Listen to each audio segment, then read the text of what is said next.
ይሄ ጉባኤ ሊካሄድ ችሏል ማለት ነው። በጉባኤው ላይ የኮርዶባው ሆሲየስ የሚባለው ሊቀመንበር በውይይቱ ላይ የነበረው ሊቀመንበር እሱ ነበር። በተለይ ደግሞ በሁለት ጽንፎች በአሌክሳንድሪያን በነበረ አንደኛው እንኳን ጽንፍ ባይባልም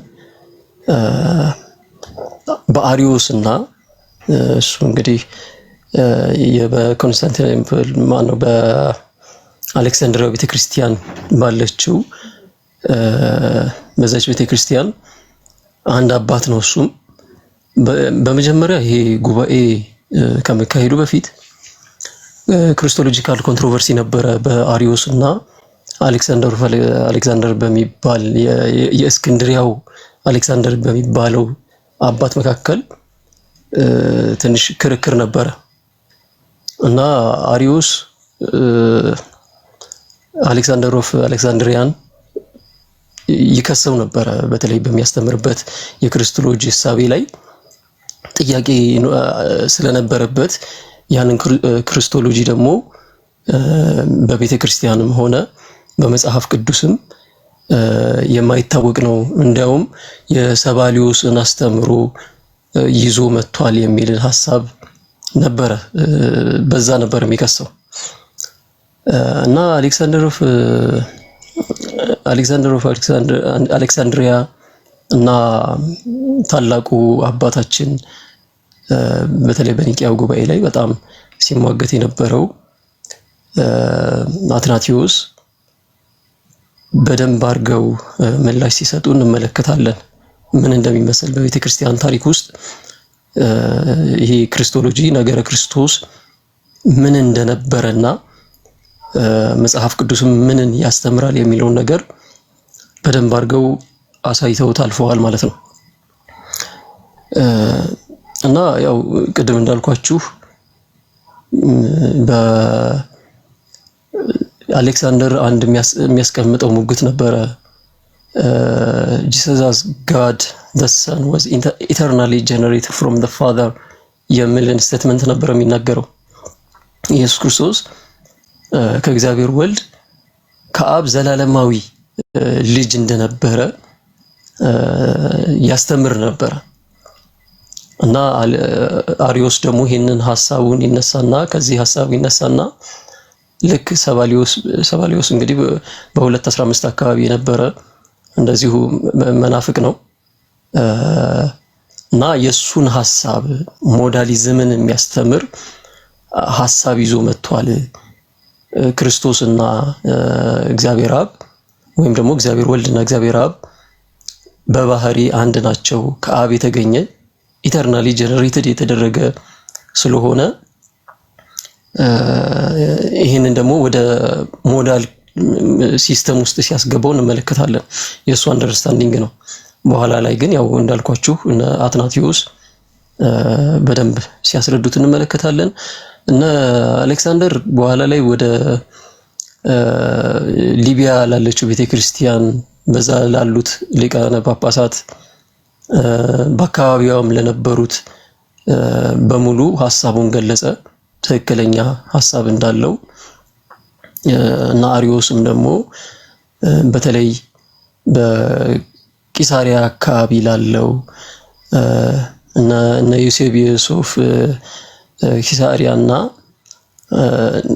ማነው ዩሴቢየስ ኦፍ ኒቆዲሚያ የሚባል ለሁለቱ አባቶች እንግዲህ በጣም ታዋቂ አባቶች ናቸው። እነሱም ደብዳቤውን ሲጽፍ እንመለከታለን። በኋላ ላይ እንመለስበታለን። ዩሴቢየስ ኦፍ ቂሳሪያ ምን አይነት ጥያቄ እንደነበረበት ጊዜ ካለን እንመለሳለን። ለማንኛውም ለነዚህ ሰዎችን ደብዳቤዎችን ልኮ ነበረ የሱን ክርስቶሎጂ እንትን ለማለት ማለት ነው። በኋላ በ325 ላይ ያው ይሄ ጉባኤ ተካሄደ። በተለይ እኔ አጠር ለማድረግ ታሪኩን ብዙም እንደዚህ ዲፕ አልገባበትም። እዛ ላይ የተነሳውን ሐሳብ ነው በደንብ ለመናገር የምፈልገው እና ጉባኤው ላይ አባቶች በተለይ አትናቴዎስ ኦፍ አሌክሳንደር አንድ ያስቀምጠው ነበረ አሪዮስን የሚሞግትበት መንገድን ስትመለከቱ በመጽሐፍ ቅዱስና በቤተ ክርስቲያን ታሪክ በአባቶች ዘንድ የሌለ ትምህርት ብሎ ሐሳቡን ሲያንጸባርቅ ትመለከታላችሁ። መጽሐፍ ቅዱሳዊ ድጋፍ ማግኘት ይኖርበታል ያ አስተምሮ ትክክለኛ ነው ለመባል። በቤተ ክርስቲያንም ታሪክ ደግሞ መታወቅ አለበት የሚልን እሳቤ ይዞ ነው የመጣው። ማለትም ይሄ አሁን እኛ ሶላ ስክሪፕቸራ ብለን ስንናገር ቤተ ክርስቲያንን ታሪክ ትራዲሽን አግልለን አይደለም የምንናገረው፣ እሱንም እንመለከታለን። ለዛ ነው እኛ አባቶችን ከትራዲሽናቸው ከነሱ ከክታቦቻቸው እያነሳን አንዳንድ ትምህርቶችን እንትን የምንላችሁ ማለት ነው፣ ለማሳየት እኛ ጋር ያለውን አስተምሮ ለማሳየት የምንሞክረው። ነገር ግን እነዚህ ኦቶሪቴቲቭ የሆነው ፓወር ለመጽሐፍ ቅዱስ ነው ሙሉ ለሙሉ የምንሰጠው፣ እሱ እንዳለ ሆኖ ማለት ነው። እና አትናቴዎስ የሞገተው ከአባቶችም ነው ከመጽሐፍ ቅዱስም ነው ማለት ነው፣ ሙግቱን ሲያቀናጀው ማለት ነው። እና ስቴት የተደረገው በኒሲያን የሃይማኖት መግለጫ ላይ በኒቂያ የሃይማኖት መግለጫ ላይ ስቴት የተደረገ ነገር አለ። አባቶች ይሄንን ነው የምናምነው፣ ቤተክርስቲያንም ይሄንን አስተምራ በዘመናት ውስጥ አልፋለች፣ መጽሐፍ ቅዱስም ስለ ክርስቶስ የሚነግረን ነገር ይሄ ነው ብለው ስቴት አድርገው አልፈዋል። እንግዲህ ኒቂያ ጉባኤ ላይ ያለውን ገብታችሁ እናንተ ተመልከቱት። እኔ ክርስቶስ ላይ የሚያተኩረውን ክርስቶሎጂ ስለሆነ የምንወስደው ክርስቶስ ላይ ምን ያለ የተወለደ ከማን ከእውነተኛው አምላክ ከእግዚአብሔር የተወለደ ኦንሊ ቢጋትን ወይም ደግሞ ሞኖጌኔ የሚለው ወይም የሞኖጌነስ አንደኛ ዮሐንስ ወንጌል ምዕራፍ 1 ቁጥር 18 ላይ እንደምንመለከተው ሞኖጌነስ የሚልና ቃል ይጠቀማል ዮሐንስም ራሱ። እና ሞኖጌነስ ማለት ምን ማለት ነው? ከሁለት የግሪክ ቃል ነው የመጣው ሞኖጌነስ የሚለው ራሱ። ሞኖ እና ጊናው የሚል የግሪክ ቃሎች አሉ። ሞኖ ማለት አንድ ማለት ነው፣ አንድያ ብለን የምንጠራው ነገር ከዛም የተነሳ ስለሆነ ማለት ነው። እና ጊናው ወይም ደግሞ ጌኑስ ብለን የምንጠራው የግሪክ ቃል ደግሞ የሚያሳየን ዘርን የሚያሳይ ነው። ዘርን ወይም ደግሞ ሰብስታንስን የሚያሳይ ነው። እና አንድ አይነት ሰብስታንስ የሆነ ተመሳሳይ ሳይሆን አንድ አይነት ሰብስታንስ፣ በኋላ ላይም ይገልጹታል ይሄንን ሐሳብ ማለት ነው። ከዛ ግን ደግሞ በኋላ ምን ይላል? ቢጎትን ኖት ሜድ የተወለደ እንጂ ያልተፈጠረ ወይም ደግሞ ገኔንታ ከውልደት አንፃር ወይም ደግሞ ይሄ ውልደቱ ምንድነው ብለናል ቅድም ከላይ from the ይሄ ውልደቱ ይልና from the substance of the father። ተወለደ ስንል ምን እያልን ነው? ተፈጠረ እያልን ሳይሆን ከእግዚአብሔር አብ ሰብስታንስ የተካፈለ ወይም ደግሞ አንድ የሆነ ከእግዚአብሔር አብ አንድ አይነት ሰብስታንስ ያለው እንደሆነ የሚያሳይ ነው ማለት ነው። እና ፖይቴንታ የሚለውንም ራሱ ይሄ ከመሰራት ከመፈጠር አንፃር እንደማንናገርለት ክርስቶስ ተወለደ ስንል ተፈጠረ እያልን እንዳልሆነ እንመለከታለን ማለት ነው። ከዛ ምን ይላሉ? ቲዮን ኤክቲዩ ከአምላክ የሆነ አምላክ ወይም ደግሞ ጋድ ፍሮም ጋድ፣ ፎስ ኤክ ፎቶስ ከብርሃንም የሆነ ብርሃን፣ ፍሮም the light እያለ ያስቀምጠዋል። ክርስቶስ ከአምላክ የሆነ ነው፣ ከብርሃን ደግሞ ብርሃንም የሆነ። ቲዮን አሌቲኖን ኤክ ቱ ቲዮን አሌቲኖን ኤክ ቱ አሌቲኑ እያለ ደግሞ ያስቀምጠዋል።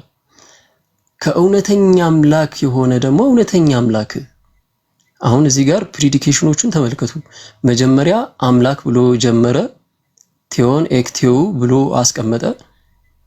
ያን ፕሪዲኬሽን ለአብ የተሰጠው ፕሪዲኬሽን አምላክ የሚባለውን ለወልድ እየሰጠው ነው ማለት ነው። ከዛ በኋላ ደግሞ ፎስ ኤክ ፎስ ከብርሃን የሆነ ደግሞ ብርሃን፣ ፎስ ኤክ ፎቶስ ከብርሃን የሆነ ብርሃን። ቀጠል ብሎ ደግሞ እንደገና ቲዮን አሌቲኖን እውነተኛ አምላክ የሚል ሐሳብ ነው። ቲዮን አሌቲኖን ማለት ከእውነተኛ አምላክ የሆነ ኤክ ቲዮ አሌቲኖ ከእውነተኛ አምላክ የሆነ እውነተኛ ወይም ደግሞ ከእውነተኛ አምላክ የሆነ እውነተኛ አምላክ ነው ክርስቶስ እያለ ይመጣል። ጌቴንታ ኡፖቴ ብሎ ያስቀምጧል። ከዛ አሁን እኔ እንደውም በደንብ ዛሬ ክርስቶሎጂ ላይ ስለሆነ የምንሄድበት በደንብ እንድናየው የምፈልገውም አሁን የምነግራችሁን ነገር ነው፣ እንዳትረሱት። አሁንም የላቲኑንም የግሪኩንም ማስቀምጠው ከነዚህ ተነስተን ስለሆነ አንዳንድ ተርሚኖሎጂዎችን እያየን እያወዳደርን መጣው በደንብ እንድትከታተሉ ፈልጋለሁ። እና ሆሞሲዮን ቶም ፓትሪ የሚልን ቃል ደግሞ ያስቀምጣሉ። ሆሞሲዮን አንድ የሆነ ኡሲያ ሆሞና ኡሲያ ነው። አሁንም እዚህ ጋር ራሱ ከሁለት የግሪክ ቃል ነው የመጣው። ይሄ ሆሞሲዮን የሚለው ራሱ አንድ አይነት ወይም ደግሞ አንድ ባህሪ የሚልን ሐሳብን ይሰጣል። ስለዚህ ከአብ ጋር ምንድነው አንድ አይነት አንድ ባህሪ ያለው of one substance with the father በእንግሊዘኛው እንደዛ ብለው ያስቀምጡታል። አንድ ሰብስታንስ ያለው ዋን ሰብስታንስ ሲሚላር አይደለም። እና አሪዮሳውያን ደግሞ ምን ብለው ተነሱ? እና አትናቴዎስ ሆሞሲዮን ቶ ፓትሪ ብለው ሲያስቀምጡ አሪዮሳውያን ደግሞ ሆሞዮሲዮስ ነው የሚሆነው። ሆሞዮሲዮስ ማለት ደግሞ ተመሳሳይ የሆነ ከአብ ጋር የሚመሳሰል ባህሪ ያለው እንጂ አንድ አይነት አይደለም። ምክንያቱም ወልድ ተፈጣሪ እንጂ ፈጣሪ ሊሆን አይችልም። አንድያ ከዘላለም ጀምሮ የነበረው አምላክ አብ ነው እንጂ ወልድ አይደለም። ምክንያቱም ለጊዜውና ለመምጣቱ ለህልውናው መነሻ ታይም ነበረው ለወልድ ብሎ ያምናል። ለምን ከተባለ ወልድ ራሱ በአብ ስለተፈጠረ፣ አብ ደግሞ ወልድን የፈጠረው ዓለማትን ይፈጥርበት ዘንድ ስለሆነ አብ ከወልድ ይበልጣል የሚልን ሐሳብ ስለሚያስቀምጥ ሰፖርዲኔሽንን እዚህ ጋር እንመለከታለን። ኦንቶሎጂካል የሆነ ወይም ደግሞ ከኦንቶሎጂ ከባህሪ አንጻር ያለን መተናነስን እንመለከታለን። በአሪዮስ ሳይድ ያለውን ሐሳብ እንደው ራፍሊስ ስንመለከተው ማለት ነው። ስለዚህ አሪዮስ ምን አለ? ከአብ ጋር ወይም ከእግዚአብሔር አብ ጋር የሚመሳሰል ባህሪ ያለው እንጂ አንድ አይነት ባህሪ የለውም። ለዛ ነው አሪዮሳውያን አይታችሁ ከሆነ አሁን ጆቫ ዊትነሶች ወደዛ ይጠጋሉ እና ባይብላቸውን ስትመለከቱ ዮሐንስ ወንጌል ምዕራፍ 1 ቁጥር 1 ላይ ያለውን ራሱ ስትመለከቱ በስሞል ጂ ነው የሚጽፉት። አሁን በመጀመሪያ ቃል ነበር፣ ቃልም እግዚአብሔር ዘንድ ነበር፣ ቃልም እግዚአብሔር ነበር ሲል ምን ብለው ነው እነሱ የሚያስቀምጡት? በስሞል ጂ ማለትም ትንሹ አምላክ ብለው ስለሚያምኑ ማለት ነው። ከዚህኛው አምላክ ዝቅ ያለ ከእግዚአብሔር አብ ዝቅ ያለ ባህሪ ስላለው ያነሰ ባህሪዎት ነው ያለው፣ ተመሳሳይ ባህሪዎት ነው ያለው የሚልን ሐሳብ ስለሚያስቀምጡ ሆሞዮሲዮስ ብለው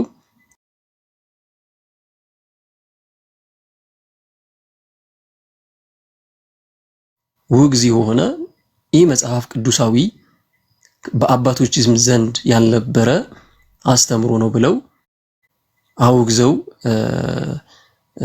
ይህንን ስቴትመንት ሲጽፉልን እንመለከታለን ማለት ነው።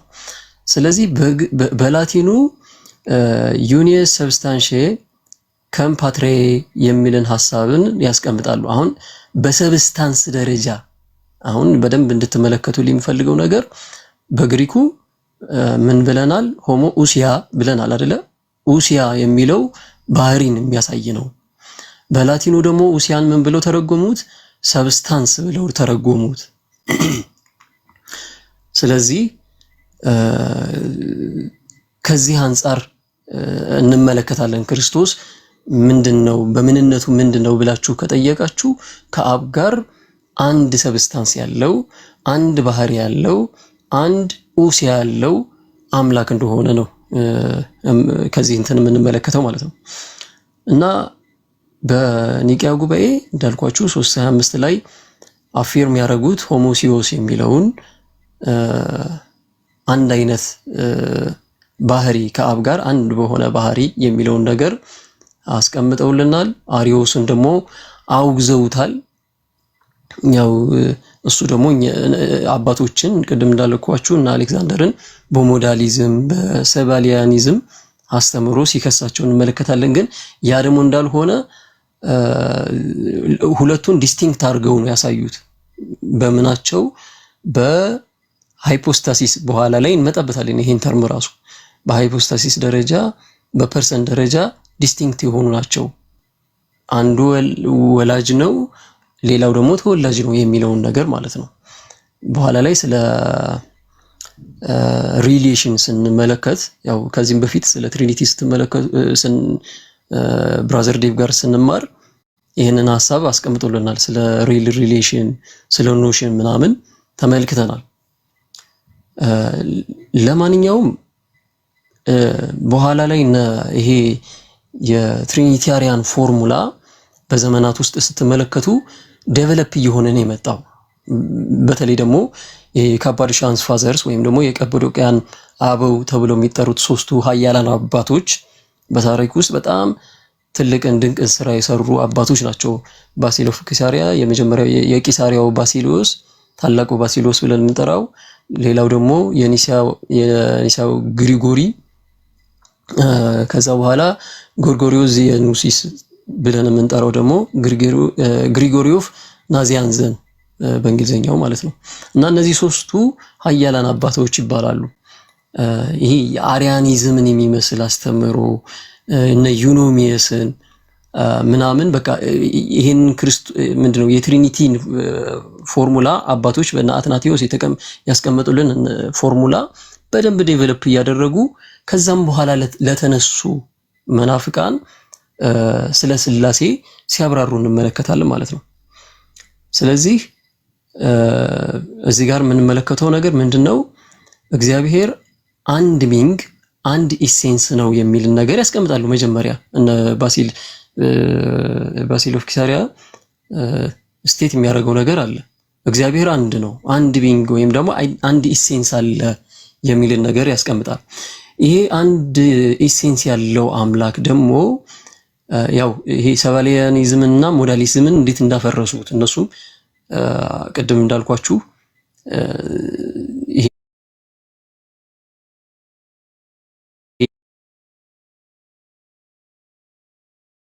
ያፈረሱበትም ሐሳብም ስላለ እዚህ ጋር እንመለከታለን። እግዚአብሔር አንድ ነው፣ አንድ ኢሴንስ አለው።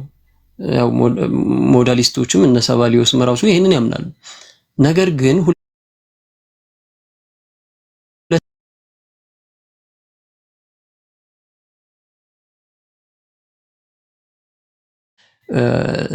በመካከላቸው ከፐርሰን ደረጃ ዲስቲንክት የሆነ ፐርሰን አለ፣ ሶስት ዲስቲንክት የሆነ ፐርሰን አለ ብለው ስቴት አድርገዋል።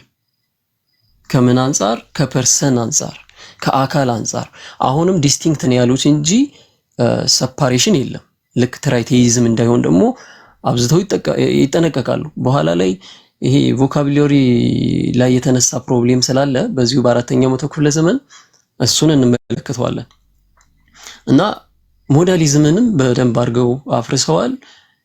የለትራይቴይዝምም ደግሞ እንዳይመች አድርገው ሐሳቡን የትሪኒቲን መጽሐፍ ቅዱሳዊ የሆነውን የትሪኒቲ ኮንሴፕት ሲያስቀምጡ ትመለከታላችሁ። ከቮካቡላሪ አንፃር በግሪኩና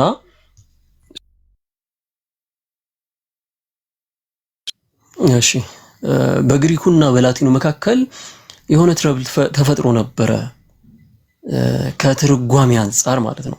አንዳንድ የግሪክ አባቶች በአሌክሳንድሪያ አካባቢ የሚጠቀሙትን ቃል ወደ ላቲን ሲመጣ ሲገለበጥ የትርጉም ልዩነት፣ የትርጉም ችግር ተከስቶ ነበረ። እነ ካሊድ አናቶሊዮስ የሚባል አንድ ስኮላር አለና የእሱን መጽሐፍ እንድታነቡት ጋብዛለሁ። እሱ በደንብ አድርጎ አስቀምጦታል ይሄንን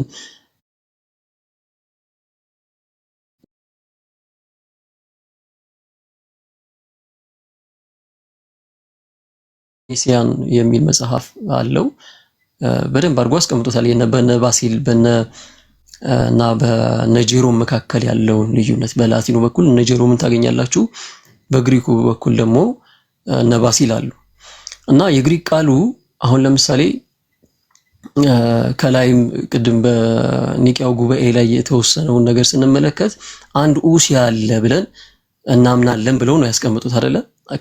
ከአብ ጋር አንድ የሆነ ኡሲያ አለው ክርስቶስ ኢየሱስ ከሱ ጋር በቃ የሚመሳሰል ወይም የሚጠጋጋ ከሱ ያነሰ ዝቅ ያለ ሰቦርዲኔት የሚያደርግ ባህሪ ሳይሆን አንድ ባህሪ ሆሞ ኡሲያ የሚልን ሐሳብ ያስቀምጡት እና ኡሲያ የሚለውን ተርምና እሱን ያዙልኝ። ኡሲያ ምን ማለት እንደሆነ በኋላ ላይ በደንብ እያየነው እንመጣለን። ከዛ ደግሞ ሃይፖስታሲስ ወይም ደግሞ ከአካል ደረጃ ቀደም እንዳልኳችሁ በሶስት ዲስቲንክት ፐርሰን የተገለጠ አንድ አምላክ አንድ ቢንግ ነው ብለናል። ስለዚህ ይህንን ፐርሰን የሚለውን ደግሞ ያብራሩበት እነ ባሲል ሃይፖስታሲስ የሚልን ቃል ተጠቅመው ነው ማለት ነው። ግን እዚህ ጋር ሃይፖስታሲስ የሚለው የግሪክ ቃል ወደ ላቲኑ ሲመጣ ሰብስታንሺያ የሚልን ሐሳብ ይይዛል። ከኢሴንስ እና ከሰብስታንስ ጋር በተወሰነ መልኩ የሚጠጋጋ ቃል ነው ሃይፖስታሲስ የሚለው እና ምን አይነት ጥያቄ ተፈጠረ በነ ጄሮም አካባቢ በላቲኑ ወርድ እንዴት ሶስት ሃይፖስታሲስ ስለሚል እነ ባሲል እና በግሪኩ የተጻፈው ማስረዳት የተጠቀሙት ቃል ሶስት የሚለውን ነገር ስለሆነ እንዴት ሶስት ምንድነው ሰብስታንስ ሊኖር ይችላል? ሶስት ሰብስታንስ ብሎ ሲያስተምር እነ ባሲል ወይም በግሪኩ ሲያስተምሩ ምን እያሉ ነው? ወደ ትራይቴይዝም አያመራንም ወይ የሚለውን ነገር ተቃውሞ ሲያስነሱ እንመለከታለን። በላቲኑ አካባቢ ያሉ አባቶች ማለት ነው። ማያኡሲያ ትሬስ ሁፖስታሲን የሚልን የግሪክ ቃል ነው የተጠቀሙት። ማያኡሲያ አንድ ኡሲያ፣ ትሬስ ሁፖስታሲን ሶስት ሃይፖስታሲስ፣ አንድ ኢሴንስ፣ ሶስት ኮንክሪት ሰብሲስተንስ የሚልን ሐሳብ ነው ያስቀምጡት። ግን እንዳልኳችሁ ይሄ ምንድነው ሃይፖስታሲስ የሚለው ወደ ላቲኑ ሲተረጎም ሰብስታንሺያ ስለሆነ ችግር አለ ብለው ስላሰቡ በላቲኑ ሳይድ ደግሞ እነ ጄሮም አንድ የሚጠቀሙት ቃል አለ። አን ሰብስታንሺያ ትሬስ ፐርሶኒያ የሚል ሐሳብን ያስቀምጣሉ። አንድ ሰብስታንስ ሶስት ፐርሰን። ይሄ ፐርሰን የሚለው ደግሞ ወደ ግሪኩ ሲመጣ ይሄ ፐርሶኒያ የሚለው የላቲን ቃል ደግሞ ወደ ግሪኩ ሲመጣ ደግሞ የሚገርማችሁ ነገር ፕሮሶፖን የሚል የግሪክ ቃል ይጠቀማሉ። በግሪካውያን ደግሞ አሁንም ፕሮሶፖን የሚለው ከምን አንጻር ነው? ከኤክስተርናል አፒራንስ አንጻር የሚነገር ነው። ሌክሲከን ወይም ደግሞ ዴፊኒሽኑን ስትመለከቱት የቃሉን ትርጉም ስትመለከቱት ፕሮሶፖን የሚል ነገር ነው። ውጫዊ ኤክስተርናል የሆነ አፒራንስ ነው፣ መገኘቱን ነው የሚያሳይ ነገር አለው። አንዳንዶች ማስክ ብለው ይተረጉሙታል ወይም ፌስ ብለው ይተረጉሙታል። የግሪኩ ቃል ማለት ነው ፕሮሶፖን የሚለው እና በግሪካውያኖቹ ደግሞ ምን አይነት ተቃውሞ መጣ? ሶስት ኤክስተርናል አፒራንስ ሲባል ሶስት ቅድም እንዳልኳችሁ ሶስት ፐርሰኒያ ብለው ነው ያስቀምጡታል። ፐርሶኒያ ሶስት ፐርሰኒያ ሲሉ ወይም ደግሞ ሶስት ፐርሰን ሲሉ በፕሮሶፖን ስለወሰዱባቸው እነዚህኞቹም ወደ ሞዳሊስቲክ ቪው አይመጣም ወይ? እነዛንኞቹ በምን ከሷቸዋል አልኳችሁ? በትራይቴይዝም። ምክንያቱም ሶስት ሰብስታንስ ሃይፖስታሲስ ስሪ ሃይፖስታሲስ ብለው ስላስቀመጡ ሶስት ሰብስታንስ አለ ብለው በላቲኑ ሲተረጎም እንደዛ የሚል ሚኒንግ አለው ብለው ስለፈሩ ወደ ትራይቴይዝም ያደላል የግሪኮቹ ብለው ሲከሷቸው ትመለከታላችሁ። የላቲኖቹን ደግሞ ግሪኮቹ ምን ብለው ይከሳሉ? ሶስት ፐርሶኒያ ሲሉ ሶስት ኤክስተርናል አፒራንስ ልክ ሰባሊዮስ ባይዘወይ ይሄ ትራይ ፕሮሶፒክ ወይም ደግሞ በሶስት ፕሮሶፖን ያምናል። እንትና ራሱ ሰባሊዮስ ራሱ ሞዳሊስቲክ ቪው ነው ያለው። ሶስት ፕሮሶፖን አለ። ሶስት ራሱን እግዚአብሔር ኤክስተርናል አፒራንሱን የገለጠበት ባይዘው ፕሮሶፖን ሲል ይሄ ትራይ ፕሮሶፖን ሲል በአንድ ጊዜ ሲሜንታኒየስሊ የሚገኝ አይደለም፣ ወይም ደግሞ በአንድ ጊዜ ሶስቱም አንድ ላይ የሚገኙ ብሎ አይደለም የሚረዳው። ነገር ግን ራሱን የሚለዋውጥበት ሞድ ናቸው። ልክ ራሱን እየቀያየረ በሶስት አይነት አፒራንስ ራሱን የሚገልጥበት ሁኔታ ነው ብሎ ስለሚያምን ሶስት ፕሮሶፖን አለ ብሎ ያምናል። እና ይህንን ስለሚያውቁ በሰባሌዎስ ጊዜ ሞዳሊስቲክን ቪው ስለሚያውቁ በዛ ይከሷቸዋል ማለት ነው። እንግዲህ ተመልከቱ የሐሳብ ልዩነት በመካከላቸው የቃላት ትርጉም ራሱ አተረጓጎም ምን ያክል ኢንፍሉዌንስ እንደሚያደርግ እንደዚህ መመልከት ይቻላል። በላቲኑና በግሪኩ መካከል ያለውን የቃላት ትርጓሚዎችን ስትመለከቱ ማለት ነው። እና ብዙ ግር ያላችሁ ሰዎች አላችሁ። ሶሪ አሁን ሃይፖስታሲስ ምናምን ስንል ኢቭን እንግሊዘኛዎቹ ራሱ አይገልጹትም። አሁን ለምሳሌ ፐርሰን አለ አይደለ? ፐርሰን ስንል ፕሮሶፖን እና ሃይፖስታሲስ ብለን ስንናገር አይገልጸውም ራሱ። ኢቭን እንኳን አማርኛው እንግሊዘኛው ፐርሰን የሚለው ራሱ ድፍን ያለ ነው። እና እሱን በግሪኩ ፕሮሶፖን እና ሃይፖስታሲስ ምን ማለት እንደሆነ እየተመለከትን እንመጣለን።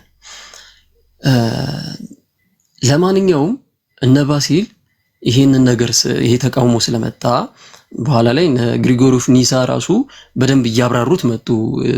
እነዚህ ተርሚኖሎጂዎችን እነዚህ የቃላት አጠቃቀሞቻቸውን በደንብ ግልጽ ለማድረግ ማብራሪያዎችን መስጠት ጀመሩ። ኡሲያ ስንል ስለ ኮመን ቢንግ ኮመን ኢሴንስ እያወራን ነው፣ ወይም ደግሞ ቱኮይኖን የሚልን ቃል ይጠቀማሉ።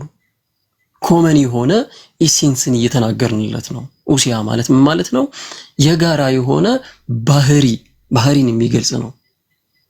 ስለዚህ አንድ ባህሪ አለ።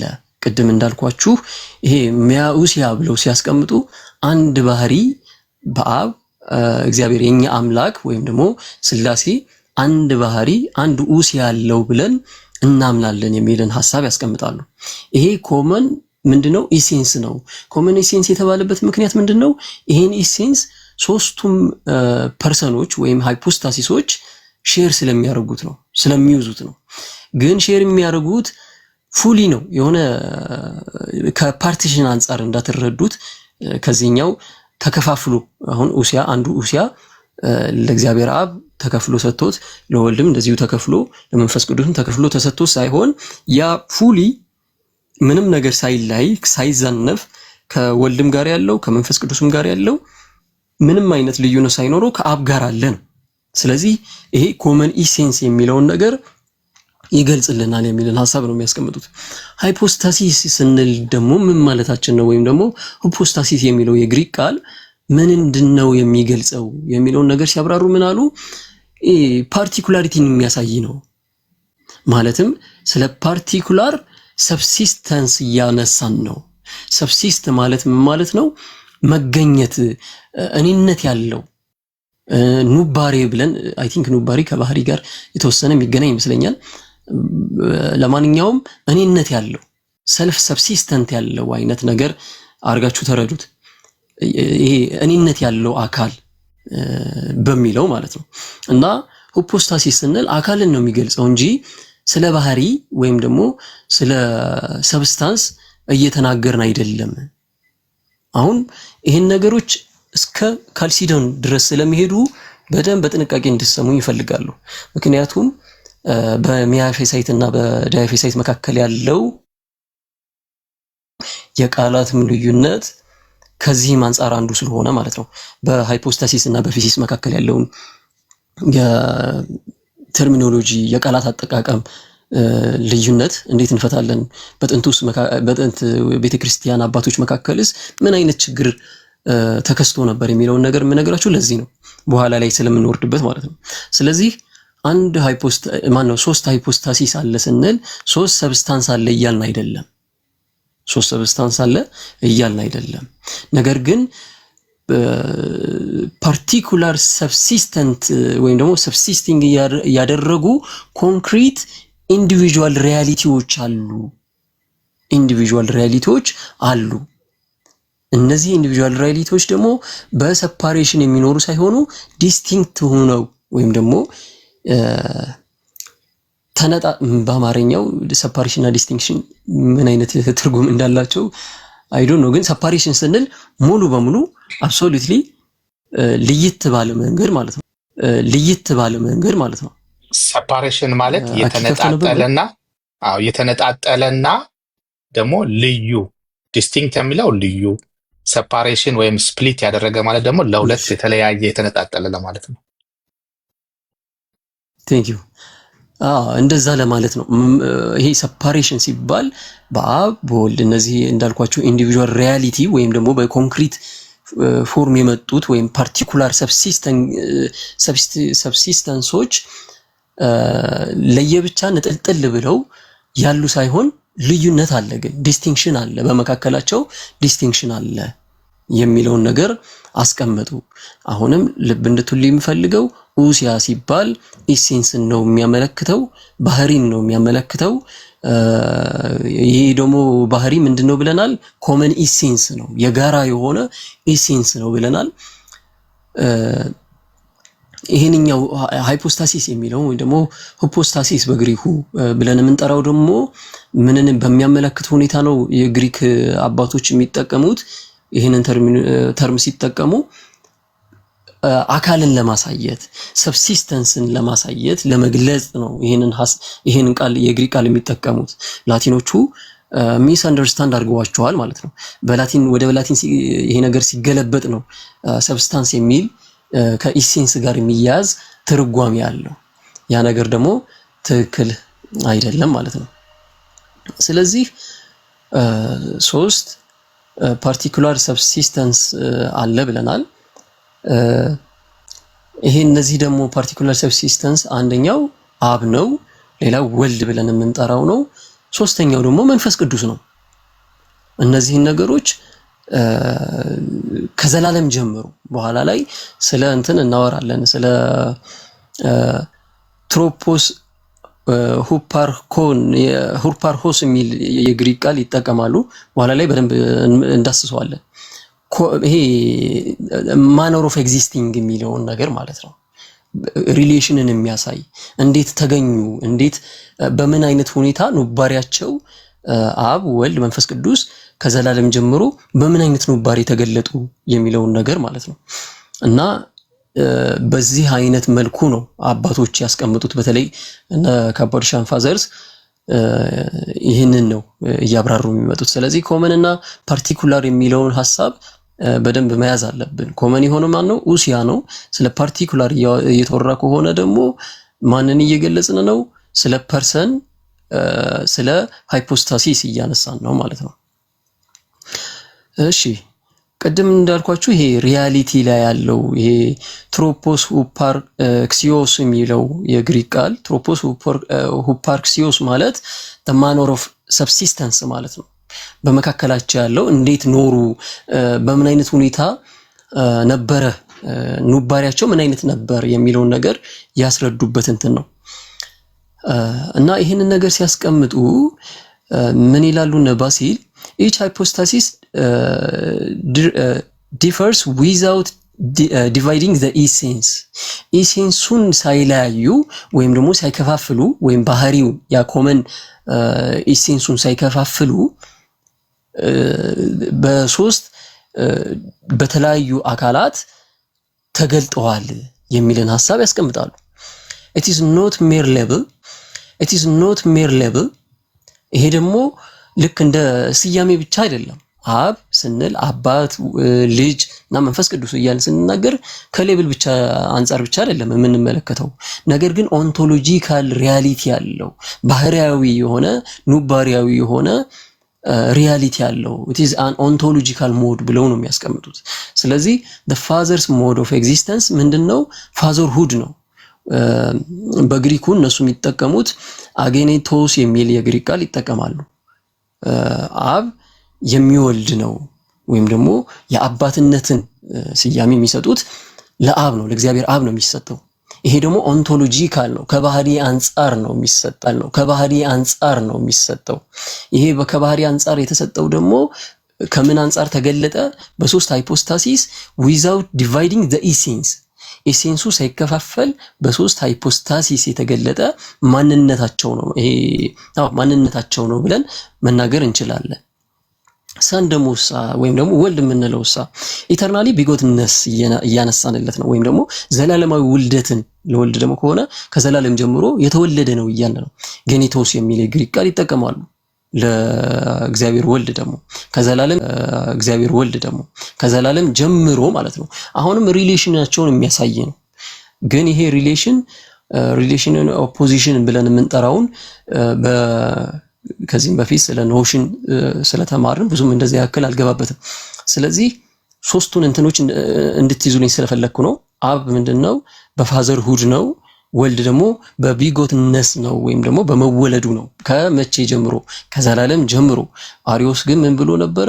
ኢየሱስ ክርስቶስ የእግዚአብሔር ልጅ ነው። አዎ የእግዚአብሔር ልጅ ነው። ግን ፍሮም ዘ ኢተርኒቲ ሳይሆን የሆነ ታይም አለው። the point of time አለው። ክርስቶስ የተገኘበት የተወለደበት የሆነ point of time አለው። ከዛ አንፃር ነው ልጅ ብለን የምንጠራው የሚልን ሐሳብ ነው የሚያስቀምጠው። ሌላው ደግሞ መንፈስ ቅዱስ ነው። ስፒሪት ደግሞ ፕሮሲዥን ነው የምንሰጠው። ይሄ ፕሮሲዥን ወይም ደግሞ ስርጸትን ስንመለከት ይሄም ደግሞ ከዘላለማዊ ጀምሮ ያለ ባህሪ ነው። ኦንቶሎጂካል ነው ብያቸዋለሁ። ስያሜ ብቻ አይደለም። ይሄ ከኦንቶሎጂካል ሪያሊቲ አለው ብያቸዋለሁ። ከባህሪም አንፃር የሚነገር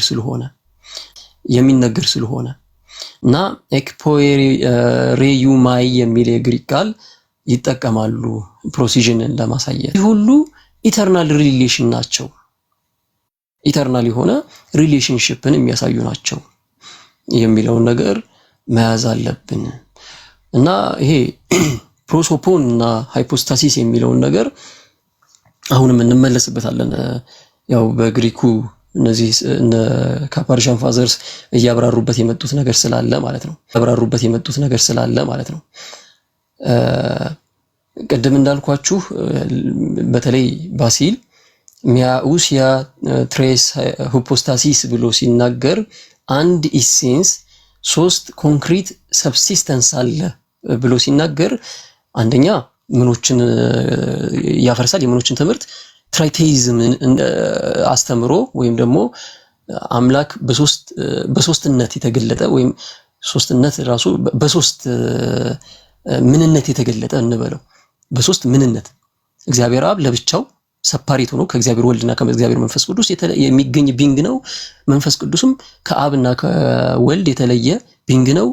ወልድ ደግሞ ከአብና ከመንፈስ ቅዱስ የተለየ ሌላው ለብቻው ሰፓሬት የሆነ ቢንግ ነው ከሚለው አስተምሮና አስተሳሰብ የሚያስወጣ ነው ማለት ነው። ይሄ አንደኛው ሚያኡሲያ የሚለው ሐሳብ ማለት ነው። ሌላው ደግሞ ሞዳሊስቲክ እንዳይሆን ወይም ደግሞ ሳቤሊያኒዝምን እንዲያንጸባርቅ ደግሞ ምን ብለው አስቀምጠዋል? እነዚሁ ካፓርሻን ፋዘርስ ትሬስ ሃይፖስታሲስ የሚለውን ነገር ይጠቀማሉ። ሶስት ሃይፖስታሲስ አለ። እነዚህ ሃይፖስታሲስ ደግሞ ልክ ይሄ ኤክስተርናል አፒራንስን የሚገልጽ ብቻ ሳይሆን ያው ይሄ ፕሮሶፖን ብለን ነው የምንጠራው ኤክስተርናል አፒራንስን የሚገልጽ ከሆነ ይሄ ሃይፖስታሲስ የሚለውን ደግሞ ስንናገርለት ምን እያልን ነው አሉ? ከፐርሰን ደረጃ የሆነ ሞድ ሳይሆን እግዚአብሔር አብ ራሱን በሶስት አይነት ፌስ ኦር ደግሞ በሶስት አይነት አፒራንስ ራሱን ገልጧል። በተለያየ ሁኔታ በተለያየ ሞድ ገልጧል ከሚለው ይልቅ ከዘላለም ጀምሮ ያለ ያንን ቅድም እንዳልኳችሁ ያን ሪሌሽንን ስንመለከት ይሄ ትሮፖስ ሁፓርክሲዮስ የሚለውን ነገር ስንመለከት ከዘላለም ጀምሮ ያለ ነገር ስለሆነ ማለት ነው። እና ሲመንታኒየስሊ ነው የሚገኙት እነዚህ ሶስቱም ሃይፖስታሲስ ሶስቱም ፐርሰን ሲመንታኒየስሊ የሚገኙ ናቸው። ራሱን በተለያየ ሁኔታ የሚገልጽ ሳይሆን ሶስቱም ሰልፍ ሰብሲስተንት ያላቸው ኮንክሪት አካላት እንደሆኑ ነው የምንመለከተው ማለት ነው። ስለዚህ ሁለቱን አስተምሮ በዚሁ መጣል እንችላለን። የነጄሮምን ባይዘዌይ ይሄ አን ሰብስታንሺያ ትሬስ ፐርሰኒያ የሚለው እነሱም ለመናገር የፈለጉት አንድ ሰብስታንስ አለ። ያው በቀደምም ለዛ ነው በላቲኑ ያነበብኩላችሁ የኒሲያውን ክሪድ ማለት ነው።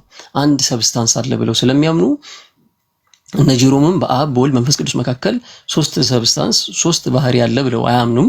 ስለዚህ አን ሰብስታንስ ሲሉ አንድ ሰብስታንስ አለ፣ አንድ ባህሪ አለ ማለታቸው ነው። ትሬስ ፐርሰኒያ የሚለውም አሁንም ያው ግሪኩ ሲገለበጥ ነው ችግር የሚያመጣው እንጂ ላቲኑ ጋር እነሱም እነ ጄሮምም ራሱ አብራርተውታል። ምን አይነት ነገር ብለው ነው ይሄን ፐርሰን የሚለውን ሰብሲስተንት እንደውም በኋላ ላይ ነብላችኋል አስፈላጊ ከሆነ እነ ኦገስቲን ፐርሰን የሚለውን ነገር ሲያብራራ ሰብሲስተንት ያለው ወይም ደግሞ ሰብሲስተንስ በራሱ ሰብሲስት የሚያደርግ ሰልፍ ሰብሲስተንት ያለው መሆኑን የሚያሳይ ነው። ፐርሰን መሆኑን የሚያሳይ ትርጓሜ እንዳለው ነው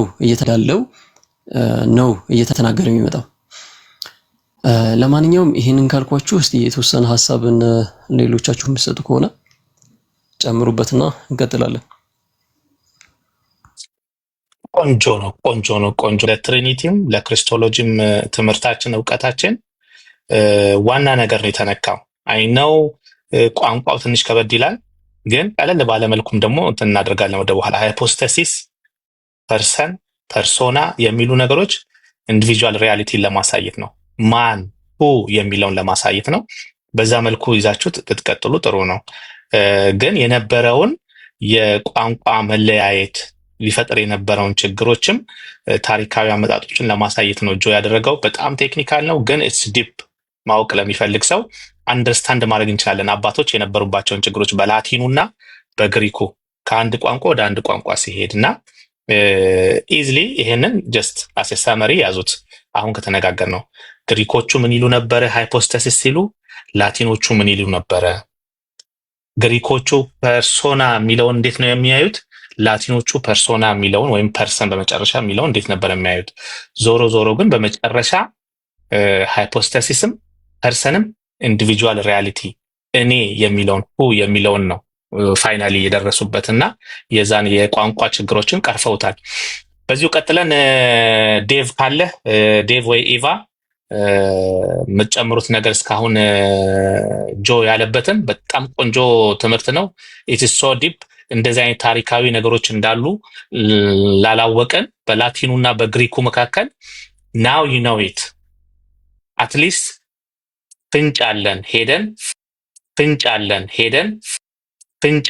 ሄደን ፋርዘር ለማንበብ።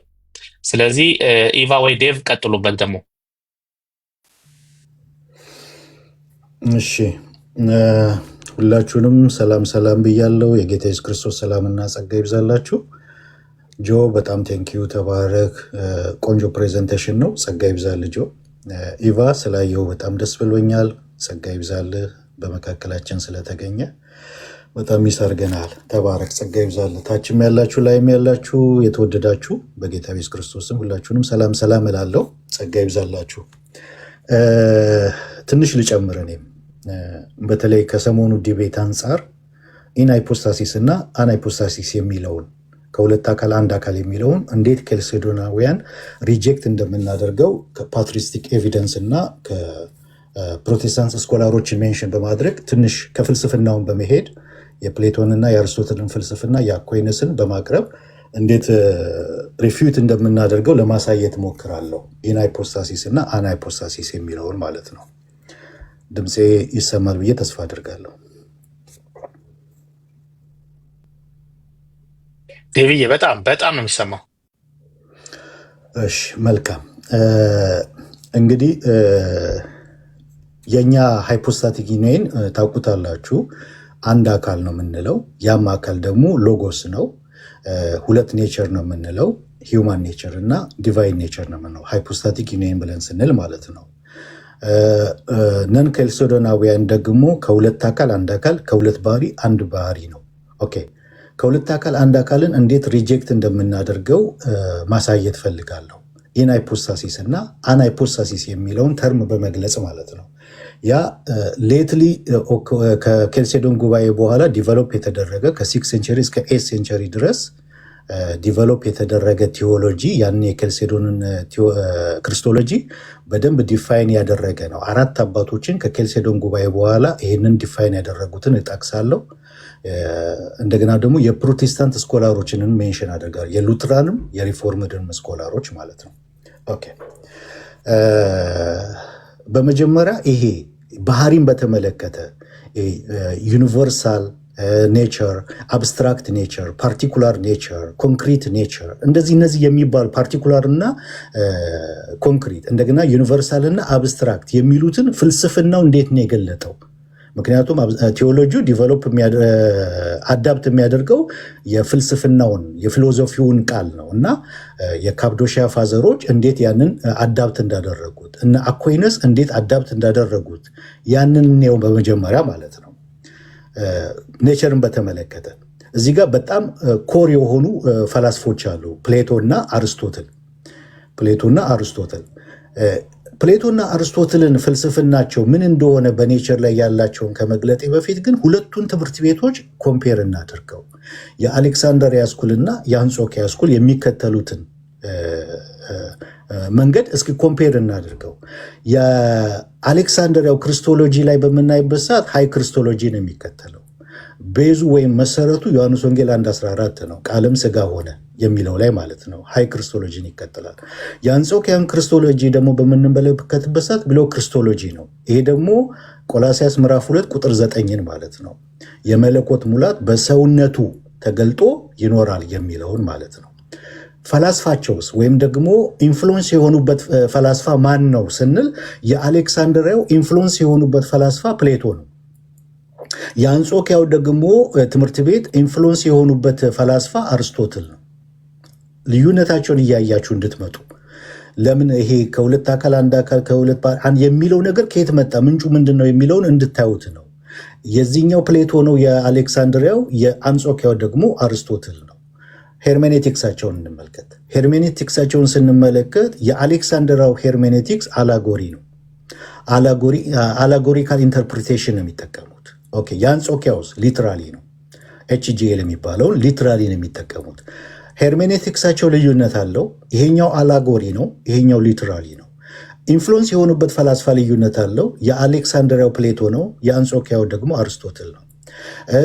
የሚከተሉት ክርስቶሎጂ የአሌክሳንድሪያው ሃይ ክርስቶሎጂ ዮሐንስ ወንጌል 1:14 ላይ ባለው መሰረት ነው። አንጾኪያው ደግሞ ብሎ ክርስቶሎጂ ነው፣ ቆላስያስ ምዕራፍ 2 ቁጥር 9 ላይ ያለው ነው። ይህንን ያዙትና እንምጣ ወደ ኔቸሩ። ይሄ ፓርቲኩላር ኮንክሪት ፓርቲኩላር ወደ መሆን የሚመጣበት ያ ኮንክሪት ወደ መሆን የሚመጣበትና አብስትራክትና ዩኒቨርሳል ኔቸር ሲባል ምንድን ነው? ፈላስፎቹ እንዴት ነው የተረዱት? ፕሌቶ እንዴት ነው የተረዱት? ፕሌቶ እንግዲህ የአሌክሳንድሪያው ስኩል ኢንፍሉዌንስ የሆነበት ፈላስፋ ነው። አብዛኛው ቴዎሎጂ በዛ ላይ ዲቨሎፕ ያደረገ ነው። ፕሌቶ እንዴት ነው የተረዳው? ወሳኝነት አለው። አርስቶትልስ እንዴት ነው የተረዳው? ኦፍኮርስ አርስቶትል የፕሌቶ ተማሪ ነው። ነገር ግን የፕሌቶ ተማሪ ቢሆንም እንዳለ ሙሉ በሙሉ የፕሌቶን እንትን አይደለም ይዞ የወጣው። ለየት ያደረገ የራሱ የሆነ ሞዲፊክ የሆነ የራሱ የሆነ ነገር አለው አርስቶትል። ያንን የካፕዶሺያ አባቶችም አኩይነስም እንዴት አዳፕት እንዳደረገው እናያለን በቸርች ሂስትሪ ውስጥ ማለት ነው። ኦኬ፣ ፕሌቶ ምንድን ነው የሚከተለው? የተጋነነ ሪያሊቲ የሚል ቲዎሪ ነው ያለው። የተጋነነ ሪያሊቲ ቲዎሪ ነው ያለው። ምንድን ነው የሚለው? ሂውማን ኔቸር ከአካል ውጪ ኤግዚስተንስ አለው፣ ከመወለዱም በፊት ከሞተም በኋላ የሚል ፍልስፍና አለው። ያዙልኝ። ሂውማን ኔቸር ከአካል ውጪ ፐርሰን ባያገኝም ያለ ፐርሰንም ኤግዚስታንስ አለው፣ ከመወለዱም በፊት ከሞተም በኋላ የሚል ፍልስፍና አለው። ኦኬ፣ ይህንን ይዛችሁልኝ ወደ አርስቶትል ፍልስፍና በምንመጣበት ሰዓት ደግሞ አርስቶትል ሞድሬት ሪያሊቲ ነው የሚከተለው። ይህንን ሞድሬት ሪያሊቲው ምንድን ነው ያደረገው? ሴፓሬት የሚለውን ከአካል ውጭ ሴፓሬት ሆኖ በተናጠለ መልኩ ኤግዚስታንስ አለው የሚለውን ድሮፕ ያደርገውና ምን ይላል? ሂውማን ኔቸር ሪያሊቲን የሚያገኘው በአካል ነው ይላል። ሂውማን ኔቸር ሪያሊቲን የሚያገኘው ኤግዚስታንስን የሚያገኘው ሰልፍ ሰብሲስታንስን የሚያገኘው በአካል ነው። ከአካል ጋር ኮሚኒኬት በሚያደርግበት ሰዓት፣ ከአካል ጋር ዩናይትድ በሚያደርግበት ሰዓት ነው ሪያሊቲን የሚያገኘው ምን? ሂውማን ኔቸር። ኦኬ፣ ይህንን የአርስቶትልን ፍልስፍና የካፕዶሺያ አባቶች ቅድም ጆን እንደገለጠው ለትሪኒቲ አዳፕት አድርገውታል። ፓርቲኩላር እና ኮመን ኔቸር የሚለውን ኮንክሪት የሚለውን እንዴት አዳፕት እንዳደረጉ ቅድም ጆ ስለተናገረው ትሪኒቲ ላይ አልገባም። አኩይነስ ይህንን አዳፕት አድርጎታል። አኩይነስ እንዳውም በሶስት ነው ከፍሎ የሚያስቀምጠው። የአርስቶትልን አዳፕት አድርጎት ከፕሌቶ ደግሞ የወሰደው ነገር አለ። ያኛውን ከፕሌቶ የወሰደው ነገር አለ። ያኛውን ከፕሌቶ የወሰደውን ነገር ምንድን ነው? ይሄ አሁን ኤግዚስት የሚያደርገው ነገር በሙሉ አስቀድሞ በእግዚአብሔር ማይንድ ውስጥ ነበረ የሚለውን ወስዶታል። ኤግዚስት ከማድረጉም በፊት በእግዚአብሔር ማይንድ ውስጥ ነበረ የሚላለ ኤግዚስት የሚያደርገውን ነገር ይገልጸዋል። እንደገና ደግሞ ያ ኤግዚስት የሚያደርገው ሂውማን ኔቸር ያለ አካል ሰብሲስታንስ የለውም፣ ሪያሊቲ የለውም የሚለውን የአርስቶትልን ፍልስፍና አዳፕት አድርጎታል አኳይነስም ሆነ የካፕዶሺያ ፋዘሮች ይህንን የአርስቶትልን ፍልስፍና አዳፕት አድርገውታል። ልብ በሉ። አሁን እንግዲህ የኬልሴዶን ጉባኤ ከተካሄደ በኋላ ከ6 ሴንቸሪ እስከ 8 ሴንቸሪ ድረስ ኢንሃይፖስታሲስ እና አናይፖስታሲስ የሚል ተርሞች አሉ። ኢንሃይፖስታሲስ እና አናይፖስታሲስ ምንድን ናቸው? ኢንሃይፖስታሲስም ሆነ አናይፖስታሲስም የክርስቶስን ሂውማን ኔቸር ሪሌሽን ከሂውማን ኔቸሩ ጋር ያለውን ህብረ ወይም ግንኙነት ወይም የክርስቶስን ሂውማን ኔቸር ለመግለጽ ጥቅም ላይ የዋሉ ቃላቶች ናቸው ሁለቱም። አንዱ በኔጌቲቭ አንዱ በፖዚቲቭ ማለት ነው። የክርስቶስ ሂውማን ኔቸሩ ጋር ያለውን ዩናይትድ ያደረገውን ከሃይፖስታሲሱ ጋር ዩናይትድ ያደረገውን የሂውማን ኔቸሩን ለመግለጽ ጥቅም ላይ የዋሉ ናቸው። አናይፖስታሲስ ኔጌቲቭሊ ነው። ኔጌቲቭሊ ማለት ምን ማለት ነው? ሁለቱም ጥቅም ላይ ውለዋል። አናይፖስታሲስ ማለት ዊዛውት ሃይፖስታሲስ ማለት ነው። ዊዛውት ሃይፖስታሲስ ማለት ነው። የክርስቶስ ሂውማን ኔቸር ራሱን የቻለ አካል እንዳልነበረውና ማንነት እንዳልነበረው ማለት ቃልም ስጋ ከመሆኑ በፊት ያ የክርስቶስ ሂውማን ኔቸር ራሱን የቻለ አካል እንዳልነበረው ወይም ደግሞ የራሱን የቻለ ሃይፖስታሲስ እንዳልነበረው አካል እንዳልነበረው የሚገልጥ ነው። አፍራሽ ነው። ይሄ ከሁለት አካል አንድ አካል የሚለውን አስቀድሞ ቃልም ስጋ ከመሆኑ በፊት አካል የሚለውን ነገር የሚያፈርስ ማለት አናይፖስታሲስ የሚለው ተርም ማለት ነው። የክርስቶስ ኔቸር ምንድን ነው? ራሱን የቻለ ቃልም ስጋ ከመሆኑ በፊት ወይም ደግሞ ያ ኔቸር ወደ ፓርቲኩላርና ኮንክሪት ኔቸር ከመምጣቱ በፊት ከሃይፖስታሲስ ጋር ዩናይትድ ከማድረጉ በፊት ራሱን የቻለ ሌላ አካል አልነበረውም የሚል ነው። ኦኬ፣ እዚህ ጋር በደንብ ስሙኝ። የሰው ሂውማን ኔቸር ቃልም ስጋ ከመሆኑ በፊት አለ፣ የተፈጠረ ነው፣ ነበረ አደለ? ነገር ግን እንዴት ነው ያለው ብለን ስንል አብስትራክትና ዩኒቨርሳል ሂውማን ኔቸር ሆኖ ነው ያለው። ያ አብስትራክትና ዩኒቨርሳል የሆነው ሂውማን ኔቸር ኮንክሪትና ፓርቲኩላር ሂውማን ኔቸር ወደ መሆን የሚመጣው ፐርሰን ሲያገኝ ነው። ሰብሲስት የሚያደርገው በፐርሰን ነው። ያለ ፐርሰን ሰብሲስት ማድረግ አይችልም፣ ሪያሊቲ መሆን አይችልም። የአርስቶትልን ፍልስፍና እየያዛችሁኝ ነው። አርስቶትል ያንን ነው የሚለው። ስለዚህ አናይፖስታሲስ የነበረው ልብ በሉ ያለ ፐርሰን ወይም ዊዛውት ሃይፖስታሲስ የነበረው ቃልም ስጋ በሚሆንበት ሰዓት ኢን ሃይፖስታሲስ ሆነ ማለት ከወልድ ሃይፖስታሲስ ጋር ዩናይትድ አደረገ ማለት ነው። ያንን ነው እኛ ሃይፖስታቲክ ዩኒየን ብለን የምንጠራው። ማለት ሁለቱ ኔቸሮች ሃይፖስታቲክ ዩኒየን ያደረጉበት ከምኑ ጋር? ከሃይፖስታሲሱ ጋር ከወልድ ወይም ከሎጎስ ሃይፖስታሲስ ጋር ዩናይትድ ያደረጉበት ዊዛውት ኮንፊውዥን፣ ዊዛውት ዲቪዥን፣ ዊዛውት ሴፓሬሽን፣ ዊዛውት ቼንጅ ዩናይትድ ያደረጉበትን ምን ብለን እንጠራዋለን? ሃይፖስታቲክ ዩኒየን ብለን እንጠራዋለን ማለት ነው። ኦኬ አሁን ይህንን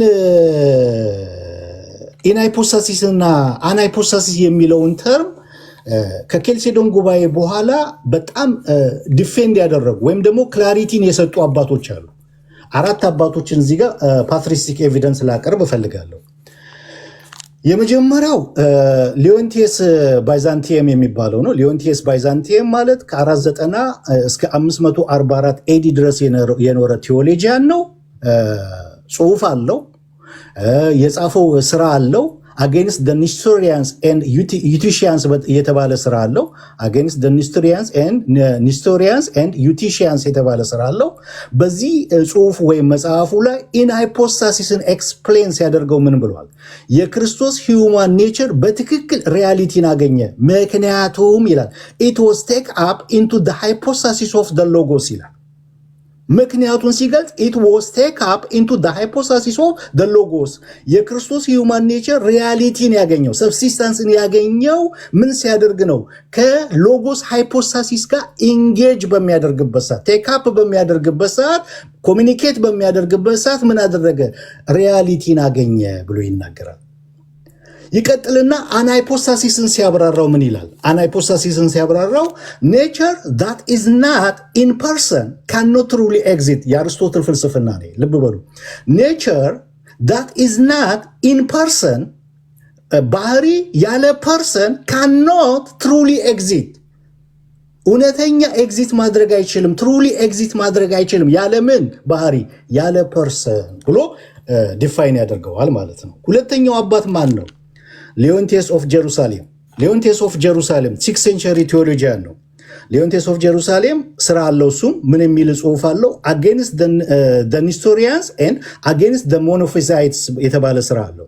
አጌንስት the Nestorians እና against the Monophysites የተባለ ስራ አለው። በዛ ስራው ላይ ምን ብሏል? The human and the divine natures are in hypostasis or realized in the one hypostasis of the logos. The human and the divine natures are in hypostasis or realized in the one hypostasis of the logos. የሰውና መለኮታዊ ባህሪዎቹ በአንዱ በሎጎስ ሃይፖስታሲስ ውስጥ ተገነዛዝበዋል ይላል። የሰውና የመለኮት ባህሪዎቹ በአንዱ ሃይፖስታሲስ በሎጎስ ውስጥ ተገነዛዝበዋል ይልና ይቀጥላል። The human nature is not ido-hypostaton. በደንብ ስሙኝ። The human nature is not ido-hypostaton, having its own distinct hypostasis, because it finds its full subsistence in the internal Son of God. The human nature is not ido-hypostaton, having ምን ማለት ነው? having its own distinct hypostasis, because it finds its full subsistence in the internal Son of God ይላል። የሰውነት ባህሪው የራሱ የተለየ አካል የለውም፣ ፐርሰናል ኤግዚስተንስን ያገኘው በዘላለማዊ የእግዚአብሔር ልጅ ነው ይላል። የሰውነት ባህሪው የራሱ የተለየ አካል የለውም፣ ፐርሰናል ኤግዚስተንስን ያገኘው በማን ነው? በዘላለማዊው የእግዚአብሔር ልጅ ነው ብሎ ይገልጸዋል። አናይፖስታሲስን ዲፋይን ሲያደርገው ቀደም መጀመሪያ ኢንሃይፖስታሲስን ነው ዲፋይን ያደረገው። ከዛ ደግሞ አናይፖስታሲስን ሲገልጸው ደግሞ የክርስቶስ ሰዋዊ ባህሪ የራሱ የሆነ አካል የለውም የሚለውን ይገልጻል ማለት ነው። ኦኬ ሶስተኛው አባት ጆን ኦፍ ሲዛሪያ 6th ሴንቸሪ ፕሪስትና ቴዎሎጂያን ነው። ጆን ኦፍ ሲዛሪያ የኬልሰሩን ክርስቶሎጂ በደንብ ዲፌንድ ያደረጉ በደንብ ዲፋይንም ያደረጉ ክላሪቲን የሰጡ አባቶች ናቸው እነዚህ።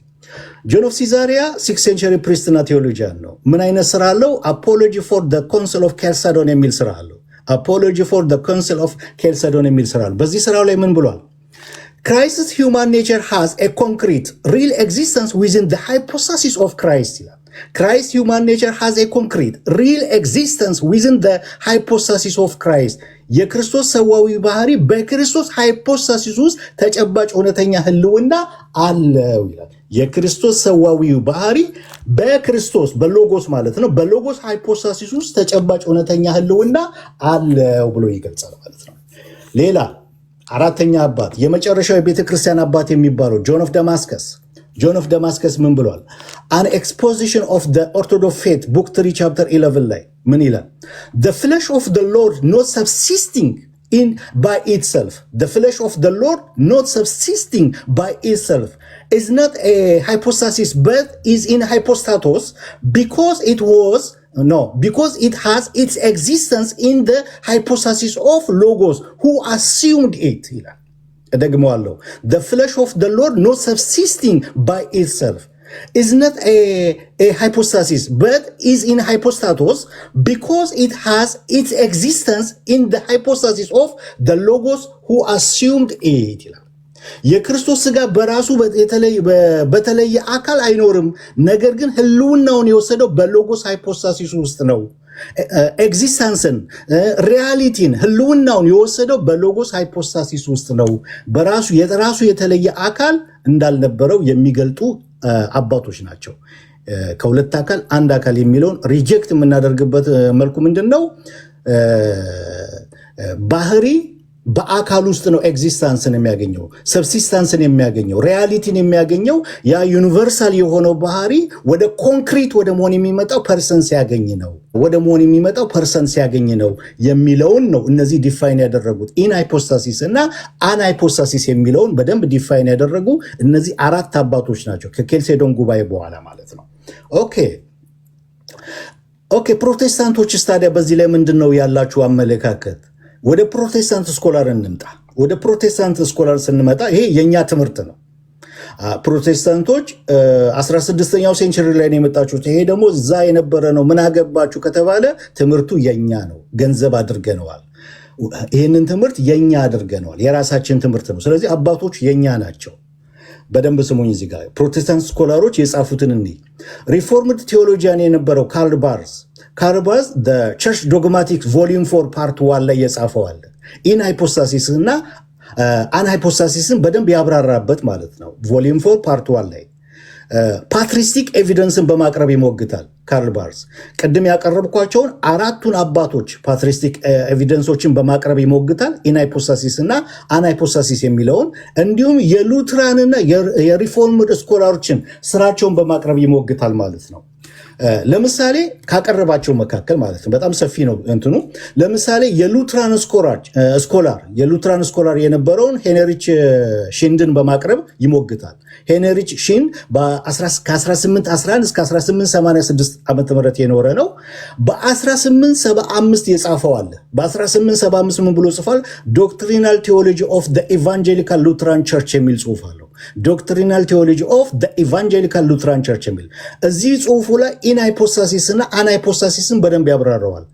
አንዱ ጽሁፉ ላይ መሀል ላይ ሲናገር ይላል የክርስቶስ ሂውማን ኔቸር ከሎጎስ ሃይፖስታሲስ ጋር ካለው ዩኒየን ውጪ የራሱ ሃይፖስታሲስ የለውም የሚለውን የአባቶችን ትምህርት ከኬልሴዶን ጉባኤ በኋላ የኬልሴዶንን ክርስቶሎጂ ዲፌንድ ያደረጉትን አባቶችን የነሱን በማቅረብ ይሄኛውም የሉትራን ስኮላር ምን ያደርገዋል? ይህንን ጽሁፍ ያቀርበዋል። የክርስቶስ ሂውማን ኔቸር ከሎጎስ ሃይፖስታሲስ ጋር ካለው ዩኒየን ውጪ በራሱ ማለት ነው የራሱ ሃይፖስታሲስ የለውም፣ ህልውና የለውም ይላል ካርል ባርዝ። ይህንን የሉትራን ስኮላር ብቻ አይደለም፣ በጣም ብዙ ቀደምት የነበሩት ማለት ከሱ በፊት የነበሩትን የሪፎርምድ እና የሉትራን ስኮላሮች አንድ በአንድ ስራቸውን በማቅረብ ኢን ሃይፖስታሲስ እና አን ሃይፖስታሲስ የሚለውን ተርም ይሞግተዋል ማለት ነው። ከዚህ የተነሳ ከሁለት አንድ አካል የሚለውን ኬልሴዶናውያን አውቶማቲካሊ ሪጀክት ነው የምናደርገው። ለምን? የተጻፈልን ፓትሪስቲክ ኤቪደንሶች አሉ። ከኬልሴዶን ጉባኤ በኋላ እነዚህ አራት አባቶች ቅድም የጠቀስኩላችሁ ኢን ሃይፖስታሲስ እና አን ሃይፖስታሲስን ዲፋይን ባደረጉበት እንትናቸው የአርስቶትልን ፍልስፍና፣ ምክንያቱም እያንዳንዱ ቴዎሎጂ አዳፕት ያደረገው ፍልስፍና አለው። የአርስቶትልን ፍልስፍና በመጥቀስ ምን ያደርገዋል? ሂውማን ኔቸር ሪያሊቲን የሚያገኘው በአካል ነው፣ ከአካል ውጭ ሪያሊቲ ሰብሲስታንስን ሊኖረው አይችልም የሚለውን በመግለጽ ዲፌንድ አድርገዋል። የትኛውን? የኬልሴዶንን ክርስቶሎጂ ማለት ነው። ይህንን እንግዲህ ቅድም ጆ እንደጠቀሰው የካፕዶሺያ አባቶች የአኳይነስ ይህንን አዳፕት አድርጎታል፣ የቤተ ክርስቲያን አባቶች ማለት ነው። እና ብዙ ጊዜ እናንተ ኬልሴዶናውያን ናችሁ የምትጠቅሱት ግን የአሌክሳንድሪያ አባቶችን ነው የሚል ትችት ስላለ ይኸው ኬልሴዶናውያን የሆኑ ያውም ከኬልሴዶን በኋላ የነበሩ አራት አባቶች የኬልሴዶንን ክርስቶሎጂ ዲፌንድ ያደረጉ ክላሪቲ የሰጡ አራት አባቶች ጽሁፍ አላቸው፣ ስራ አላቸው። ያንን ስራ ደግሞ የካፕዶሺያ አባቶች አዳፕት አድርገውታል፣ የአርስቶትልን ፍልስፍና። እንደገናም ደግሞ የአኳይነስ አዳፕት አድርጎታል የአርስቶትልን ፍልስፍና። የሉትራንና የሪፎርምድ ስኮላሮችም ቀደምት የነበሩ ገና በጅማሬው ማለት ነው ቀደምት የነበሩ የሉትራንና የሪፎርምድ ስኮላሮችም ጽሁፍ አላቸው፣ ስራ አላቸው። ይህንን ደግሞ ካርል ባርዝ በደንብ አድርጎ እያንዳንዱ የሉትራን ስኮላርን የሪፎርምድ ስኮላርን በዚህ ኢን ሃይፖስታሲስ እና አን ሃይፖስታሲስ ላይ የጻፉትን የኬልሴዶን ክርስቶሎጂ በተመለከተ የጻፉትን ስራቸውን በዝርዝር አቅርቦታል ማለት ነው። ቅድም ባሳየሁት የካርል ባርዝ ጽሁፍ ላይ ማለት ነው። ጸጋ ይብዛላችሁ። እንግዲህ ምንድነው ፎከስ ላደርግ የፈለግኩት በተለይ ከዲቤቱ በኋላ ያየሁት ክፍተት ማለት ነው ይሄ ኢንሃይፖስታሲስ እና አንሃይፖስታሲስ የሚለው ተርምን ከኬልሴዶን ጉባኤ በኋላ እንዴት የኬልሴዶንን ክርስቶሎጂ በደንብ ዲፋይን እንዳደረገ እና ክላሪቲን እንደሰጠ እንዲታይ ማለት ነው። ከ6 ሴንቸሪ እስከ 8 ሴንቸሪ ባለው እነዚህ አራቱ አባቶች የጻፉ ጽሁፍ ክላሪቲን ሰጥቶታል ለኬልሴዶን ክርስቶሎጂ የሚለውን ማለት ነው። በደንብ እንድትይዙት የምፈልገው ተወዳጆች ኢንሃይፖስታሲስ ማለት ምን ማለት ነው የሚለውን በደንብ ያዙት። አንሃይፖስታሲስ ማለት ምን ማለት ነው የሚለውን በደንብ ያዙት። አንሃይፖስታሲስ ማለት ምን ማለት ነው የሚለው አንሃይፖስታሲስ ዊዛውት ሃይፖስታሲስ የክርስቶስ ሂውማን ኔቸር ቃልም ስጋ ከመሆኑ በፊት አንሃይፖስታሲስ ነው። ዊዛውት ምንድነው? ሃይፖስታሲስ ያለ አካል ነበር። ኢንሃይፖስታሲስ ማለት ደግሞ ከሎጎስ ጋር ያ ሂውማን ኔቸሩ ኮሚኒኬት ያደረገበት ዩናይትድ ያደረገበት ተርም ምን ይባላል? ኢንሃይፖስታሲስ ይባላል ማለት ነው። ጸጋ ይብዛላችሁ። ፐርፌክት። እንግዲህ ክላሱ እንደቀጠለ ነው። ይሄ ከበድ ያለ ክላስ ነው። ቪአይፒ ነው ወገኖች። ሰመራይዝ ለማድረግ ጥሩ አድርጎ ሰመራይዝ አድርጎታል። 2 ትምህርት ቤቶች አሉ። የአሌክዛንድሪያ ትምህርት ቤት የሚባሉና የአንጾኪያ ትምህርት ቤቱ። ሁለቱም የየራሳቸው ፊሎሶፊ አላቸው። የአሌክዛንድሪያው ፕሌቶ፣ የአንጾኪያው የአርስቶትል። እነዚህን ፊሎሶፊ ተከትለው ነው ለመናገር የሞከሩት። ሌላው ደግሞ ሄርሜኔቲክሶቹ ለመዘርዘር ማለት ነው የሚተነትኑባቸው ሁኔታዎች የአሌክዛንድሪያው አሊጎሪ ነው የሚጠቀመው፣ የአንጾኪያው ደግሞ ሊትራል ወይም ኤችጂኤል የሚባለውን ነው የሚጠቀሙት። እነዚህ ፍሬ ሀሳቦች ናቸው። እነዚህን ይዘን ደግሞ እናብላላዋለን። ተባረክ ዴብዬ። ኢቫ የምትለው ነገር ካለ አጠር አድርገህ ወደ ጆ ተመልሰን ከዛ ጆ መጨረሻ ሀሳቡን ይሰጠንና ወደ ጥያቄና መልሶች እንሄዳለን። ትንሽ እንትን ካልን በኋላ ግን እስከዛ ድረስ ታፕታፕ አድርጎ እስኪ 100 ሺህ እንኳን አታረጉም። እንዲህ አይነት ትምህርት ከፍላችሁ ኦንላይን ከፍላችሁ ብትማሩም አታገኙትም። ኤኒዌይ ኢቫ ይቀጥል። ሰላም ለእናንተ ይሁን። አኪ፣ ጆናታን፣ ዳዊት፣ ሉትራን፣ ሀና፣ ማን ያልጠቀስኩት ቤቲ ርዕስ ነው። ዛሬ ስለ ሄረሲዎች ነው የተወራ ያለው። ብዙ ተምረናል። ነገር ግን ለማጠቃለልና ግልጽ ለማድረግ 1% ቱ ኔቸር ተነስቷል።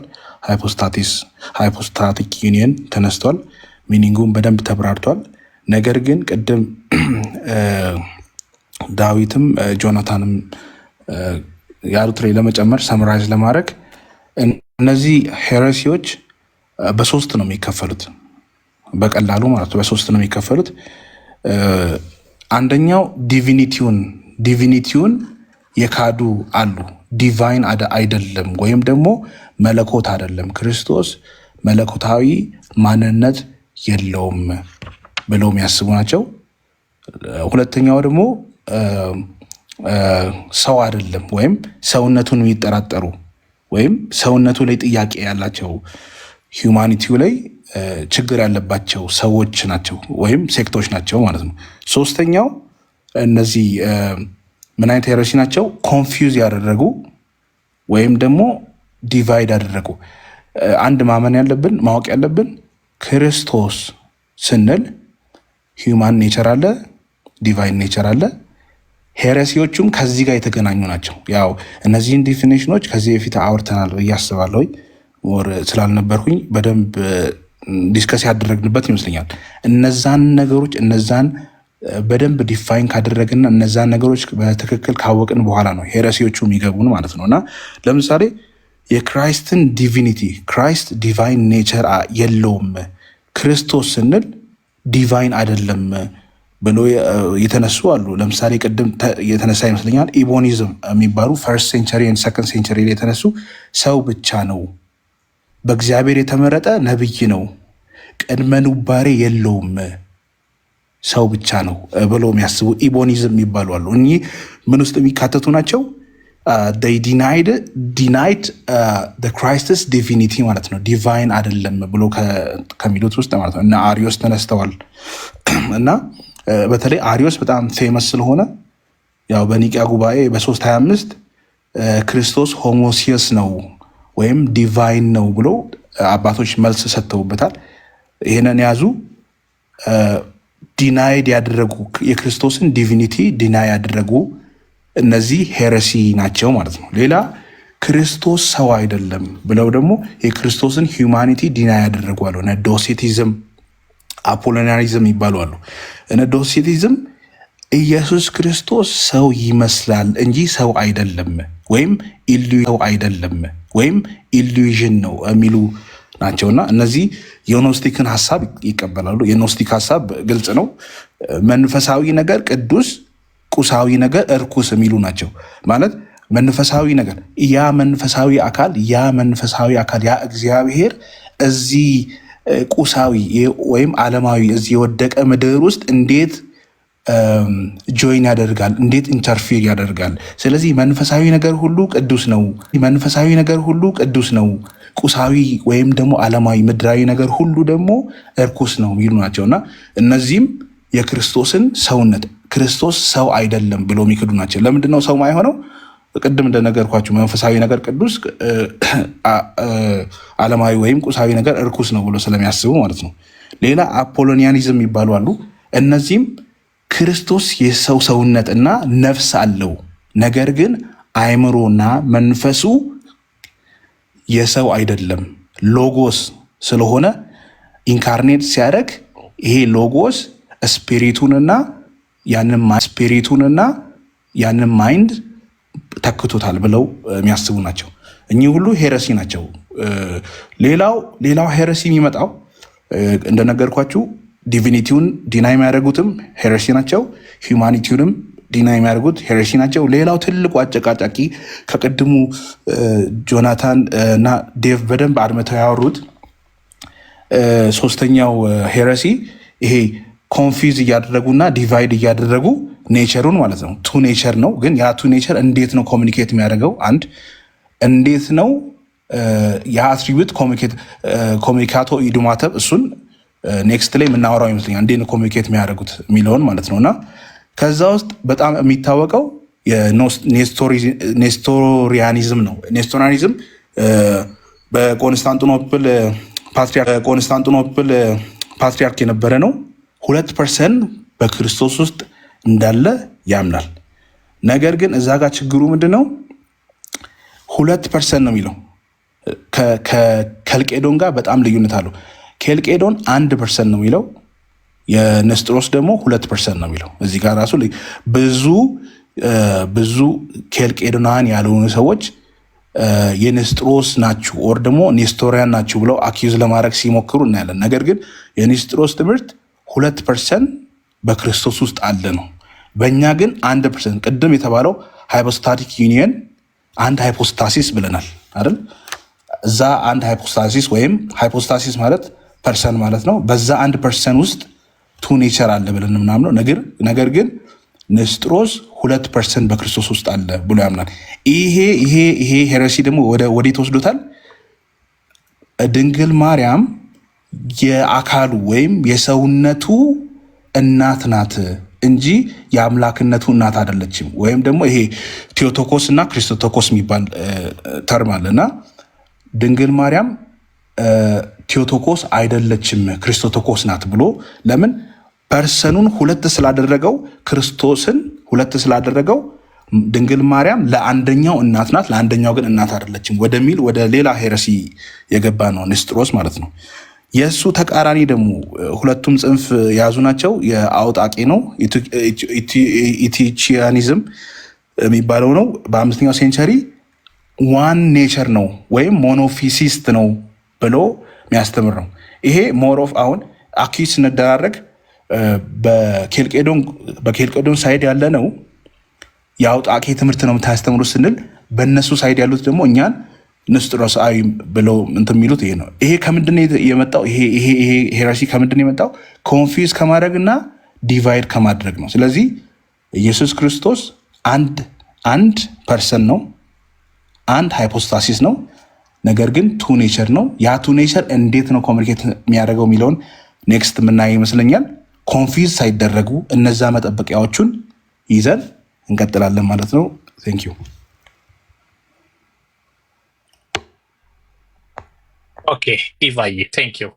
ስለ ኮሚኒኬሽኑ ባለፈው ወስደናል፣ አንተ አልነበርክም። ሌሎቻችሁ በትችሉ የሚቀጥለው ያለፈውን እንትን አድርጉ። ኦኬ 57 ሰዎች አለን። እስቲ 100 ሺህ ለማምላት ሞክሩ አትሊስት።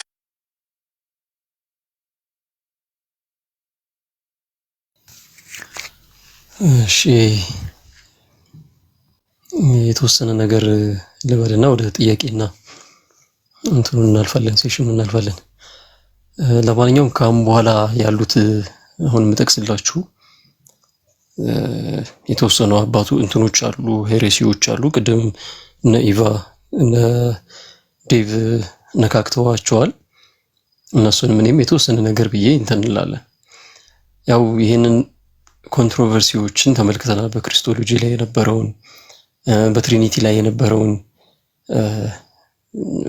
በአራተኛው መቶ ክፍለ ዘመን የነበረውን ግጭት ምናምን ተመለከትን። ከዛ በኋላ ደግሞ በዛ አላቆመም። አሁንም ይሄ በክርስቶስ ላይ የነበረው የሐሳብ ልዩነት አሁንም ይቀጥላል። በኋላ ላይ የምናገኘው ያው ኢቫ ቅድም ያላችሁ አፖሎናሪያኒዝም የሚባለው አስተምሮ አለ። አፖሎናሪስ እንግዲህ የሎዶቅያው ቢሾፕ ነው ተብሎ ይነገራል። የሚገርማችሁ በጣም የሚከበር ቢሾፕ ነበር በዘመኑ። እንደውም የነ አትናቴዎስ እና የነ ባሲል ጓደኛም ወዳጅም ነው ተብሎ ይነገርለታል። እና ለአሪዮስ ያለው አመለካከት አሪዮሳውያን በዘመኑ በዛ የተነሳውን ሐሳብ እጅጉን ለመቃወም ካለው ጥማት ወደ ስህተት ውስጥ ሲገባ እንመለከታለን። ይሄ አፖሎናሪስ ብለን የምንጠራው የሎዶቅያው ቢሾፕ ማለት ነው። እና በጣም ተቃዋሚ ነው። የና አሪዮስን አስተምሮ በጣም የሚቃወም ሰው ነው። እሱ ደግሞ ይህንን ተቃውሞን የቅንዓት አድርጎት ወደ ስህተት እንደመራው ልክ ሐዋርያው ቅዱስ ጳውሎስ ወንጌልን እንደሚያሳድድ ለቅንዓት ብሎ ነበረ የሚያሳድደው። ኢቭን እነ ሐዋርያቶቹ በሚሰደዱበት ጊዜ እነ እስጢፋኖስ በሚወገሩበት ጊዜ በጣም ይተባበር ነበረ። ያው ለቅንዓት ለእግዚአብሔር መንግስት ያለው ቅንዓት በጣም እንትን ያለ ስለሆነ ማለት ነው። አንዳንዴ ራሳችንን መመልከት ይኖርብናል። እንደ ቃሉ መኖር አለብን። ከቅናት የተነሳ ተነስተን የሆነ ነገር እናርግ የሆነ ነገር እናስተምርካል አንዳንዴ ወደ ስህተት ልናመራ እንችላለን። እና የሚገርማችሁ እነ አፖሎናሪስ በኋላ ላይ ንስጥሮስ ከሱ በኋላ ደግሞ እነ አውጣኬ የቅንዓት መንፈስ ይታይባቸዋል። እና እሱን እስቲ መጀመሪያ ላሳያችሁ። የአፖሎናሪስ እሱ አሪዮስን በጣም ለመቃወም ነው ብያችኋለሁ። ያለው ጥማት ስላለ ማለትም አሪዮስ ክርስቶስ ፍጡር ነው ብሎ ስለተነሳ ፍጡር እንዳልሆነ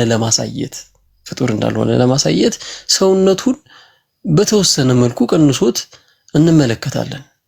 አፖሎናሪስ አሁን ምን ይላል? the incarnate Christ the divine logos replaced the human rational principle ወይም ደግሞ ኑስ ብለን የምንጠራውን ራሽናል ሶልን ሪፕሌስ አድርጎታል።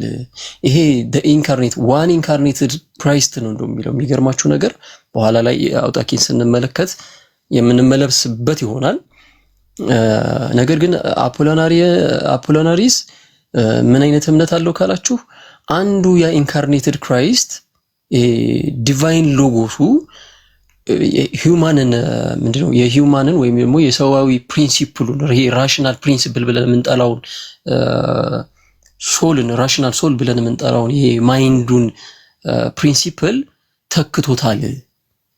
ስለዚህ ክርስቶስ ለሱ ማን ነው ካላችሁ ለአፖሎናሪስ ሂዩማን ቦዲ አለው ብሎ ያምናል። ክርስቶስ ሂዩማን ቦዲ የሰው አካል አለው ብሎ ያምናል። ሴንሲቲቭ ሶል አለው ብሎ ደግሞ ያምናል። ኢሞሽንም አለው ብሎ ያምናል። ሰዋዊ የሆነ ኢሞሽን አለው። ነገር ግን ፕሮፐር ሂዩማን ማይንድ ግን የለውም። ፕሮፐር የሆነ የሂዩማን ማይንድ ግን ወይም የሂዩማን ራሽናል ማይንድ የለውም ብሎ ነው የተነሳው። ከሂዩማን ራሽናል ማይንድ ይልቅ ምን ተክቶታል ብሎ ያስባል?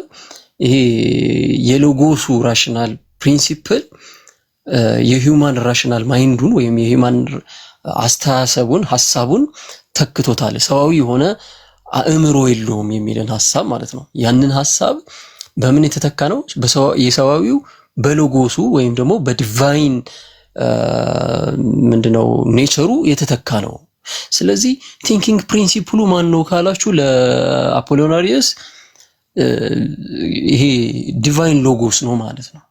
ዲቫይን ሎጎስ ነው የሱ የዲቫይን ሎጎስ ቲንኪንግ ፕሪንሲፕል ነው ለራሽናል ማይንዱ ሴት የሚያደርገው የሚልን ሐሳብ ነው የሚጠቀመው። ስለዚህ ክርስቶስን በዚህ መልኩ ሲክደው እንመለከታለን። ክርስቶስ ሙሉ በሙሉ ሰው አይደለም። እንግዲህ በአፖሎናሪስ አስተምሮ ሙሉ በሙሉ ሰው አይሆንም። ሂውማን ራሽናል ማይንድ ስለሌለው ሙሉ በሙሉ ሰው ነው ለማለት ያስቸግረናል። እና ነገር ግን ይሄ ሐሳቡን ለመረዳት የተወሰነ ዶክትሪናል ክሌሞችን የተወሰነ ነገር ልበላችሁና ይሄ በክላሲካል ግሪክ አንትሮፖሎጂ በአባቶች ዘንድ የሚታወቀው አሁን ሂውማን ቢንግ ብለን የምንጠራው ምን አለው የሚለውን ነገር ሲያብራሩ ቦዲ ወይም ሶማ አለው ብለው ያምናሉ። ከዛ በኋላ ሴንሲቲቭ ወይም ደግሞ ፌልት ሶል ወይም ደግሞ ይሄ ኢሞሽን ብለን ከምንጠራው አንፃር ልንናገርለት እንችላለን ሂውማን ቢንግን። ሶስተኛው ግን ራሽናል ፕሪንሲፕል ወይም ኢንተሌክት ብለን ኑስ በግሪኩ ኑስ ብሎ ይጠራዋል። ራሽናል ፕሪንሲፕል አለው ብሎ ያስተምራሉ። በክላሲካል ግሪክ አንትሮፖሎጂ ስንመለከት ማለት ሱማ አለ። ሶማ እንዳልኳችሁ ቦዲ ማለት ነው። ሌላው ደግሞ ፉኬ ብለን የምንጠራው ይሄ ፒስኬ ብለን የምንጠራው በግሪኩ ሶልን ይሄ ሴንሲቲቭ ሶልን የሚያሳይ ኢሞሽንን የሚያሳይ እንትን ነው። ከዛ በኋላ ኑስ አለ። ኑስ ብለን የምንጠራው ደግሞ ራሽናል ኢንተሌክት ወይም ፕሪንሲፕሉን የሚያሳይ መገለጫ ነው ማለት ነው። ስለዚህ አንትሮፖሎጂ ወይም ነገረ ሰብእን ስንመለከት ከዚህ አንፃር ነው አባቶች የሚያስረዱት። ሰው የሚለው ሂውማን ቢንግ ምን አለው የሚለውን ነገር ሲናገሩ ማለት ነው። ከነዚህ ውስጥ አፖሎናሪስ ምኑን ክዷል? ራሽናል ሶሉን ክዷል ማለት ነው። ራሽናል ሶል የለውም። የሂውማን ራሽናል ሶል የለውም። የሰዋዊ የሆነ ነገር የለውም።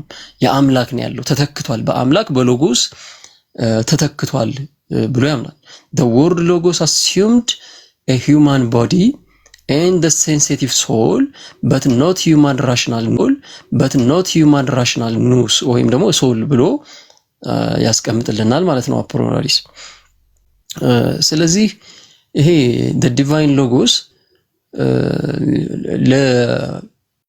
ለማን ጂሰስ ብለን የምንጠራው ወይም ደግሞ ለክርስቶስ ሰው ለሆነው ክርስቶስ ምኑ ነው? የዲቫይን ፕሪንሲፕ ምንድነው? የዲቫይን ይሄ ማነው? የማይንድ ፕሪንሲፕሉ ነው ማለት ነው። የማይንድ የቲንኪንግ ሴንተሩ የቲንኪንግ ፕሪንሲፕሉ ምንድነው ካላችሁ ሎጎስ ነው ማለት ነው። ዲቫይን ሎጎስ ነው የሚለውን ነገር ነው የሚያስቀምጠው። እና ይሄ ቅናቱ እንግዲህ ሞቲቭ ምን ለመግለጽ ነው የሚለውን ነገር ስንመለከት አንደኛ ይሄ ዩኒቲን ለማሳየት ፕሮቴክት ለማድረግ በክራይስት ውስጥ ያለውን ይሄ ሪሌሽናል ዩኒቲ ከፐርሰን አንፃር የምንናገርለትን ያንን ፕሮቴክት ከማድረግ አንፃር ነው እሱ ለመናገር ያሰበው። ሁለት ሳብጀክቶች የሉም በክርስቶስ ኔቸር ውስጥ ወይም በክርስቶስ በሚባለው አካል ውስጥ ሁለት እኔነቶች ሊኖሩ አይገባም የሚልን ሐሳብ ነው የሚያስቀምጠው። ስለዚህ ሁለት ሳብጀክቶች እንዳይኖሩ እሱ ደግሞ ምን አረገ? ቀድም እንዳልኳችሁ ይሄ ራሽናል ሂውማን ራሽናል ሶሉን አጠፋው። ስለዚህ ሂውማን ራሽናል ሶል ከሌለው የዲቫይኑ የበላይነት አለው ማለት ነው። ይሄንኛው የተዋጠ ወይም ሪፕሌስ የተደረገ ካታጎሪ ነው ማለት ነው። ስለዚህ በሱ አስተምሮ በቃ የክርስቶስን አምላክነት ዲቪኒቲ ከፍ ለማድረግ እና አሪዮስ ፍጡር ነው ስላሉ እሱ ደግሞ ይሄ የዲቫይን ሎጎሱን በደንብ በቃ ከፍ አድርጎ ለማሳየት ሲል የሂውማን ኔቸሩን ወይም የሂውማን ራሽናል ፕሪንሲፕሉን ሲግደው ትመለከታላችሁ ማለት ነው።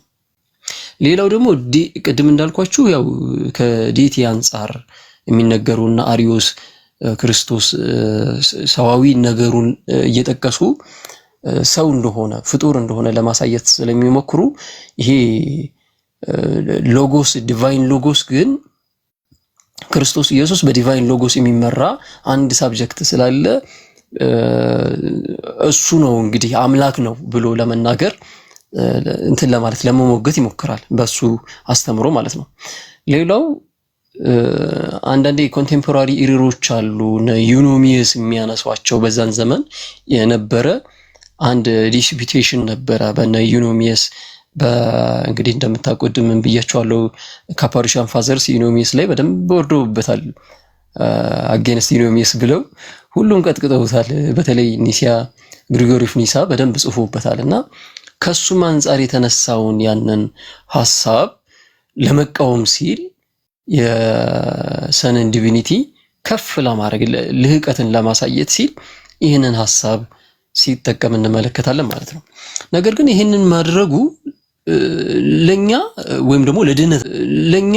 ወይም ደግሞ ለድህነታችን ከቢብሊካል አንደርስታንዲንግ አንፃር ስንመለከተው እጅግን የራቀ ነው። መጽሐፍ ቅዱስ የሚደግፈው ነገር አይደለም። አባቶችም በዘመናት ውስጥ ደግሞ ይህንን አላስተማሩም የሚለውን ነገር እንመለከታለን። አንደኛ የክርስቶስ ሙሉ በሙሉ ሂውማን ኔቸር የለውም ማለት ወደ ማለት እንመጣለን። ሙሉ በሙሉ ሰው አልነበረም የሚለውን ነገር ያስይዘናል ማለት ነው። ነገር ግን ዕብራውያን 4:15 ላይም መጽሐፍ ቅዱሳችን እንደሚናገር በሁሉ ነገር እንደተፈተነ ከኛም አንድ እንደሆነ ከኃጢአት በስተቀር ከኛ እንትን ያልተጋራው ነገር እንደሌለ ይናገራል ሐዋርያው ቅዱስ ጳውሎስ። እንደውም በስጋና በደም የተካፈለ ፍጹም እኛን ይመስል ዘንድ ከኃጢአት በስተቀር ክርስቶስ እኛን ሆኖ መጥቷል የሚለውን ነገር በሐዋርያቶቹ ዘንድ በደንብ ስንሰማው ሲያስተምሩን ሲነግሩን የነበሩት ትምህርታቸው ነው። ስለዚህ ይህንን ነገር እናጠዋለን ማለት ነው። ሌላው ደግሞ ሶቴሪዮሎጂን አንደርማይን ያደርጋል። ለምን ግሪጎሪ ኦፍ ናዚያንዘን አንድ በጣም ታዋቂ አባባል አለችው what is not assumed is not held እያለ ይናገራል ግሪጎሪ ኦፍ ናዚያንዘን። ክርስቶስ ያልነሳውን አላዳነውም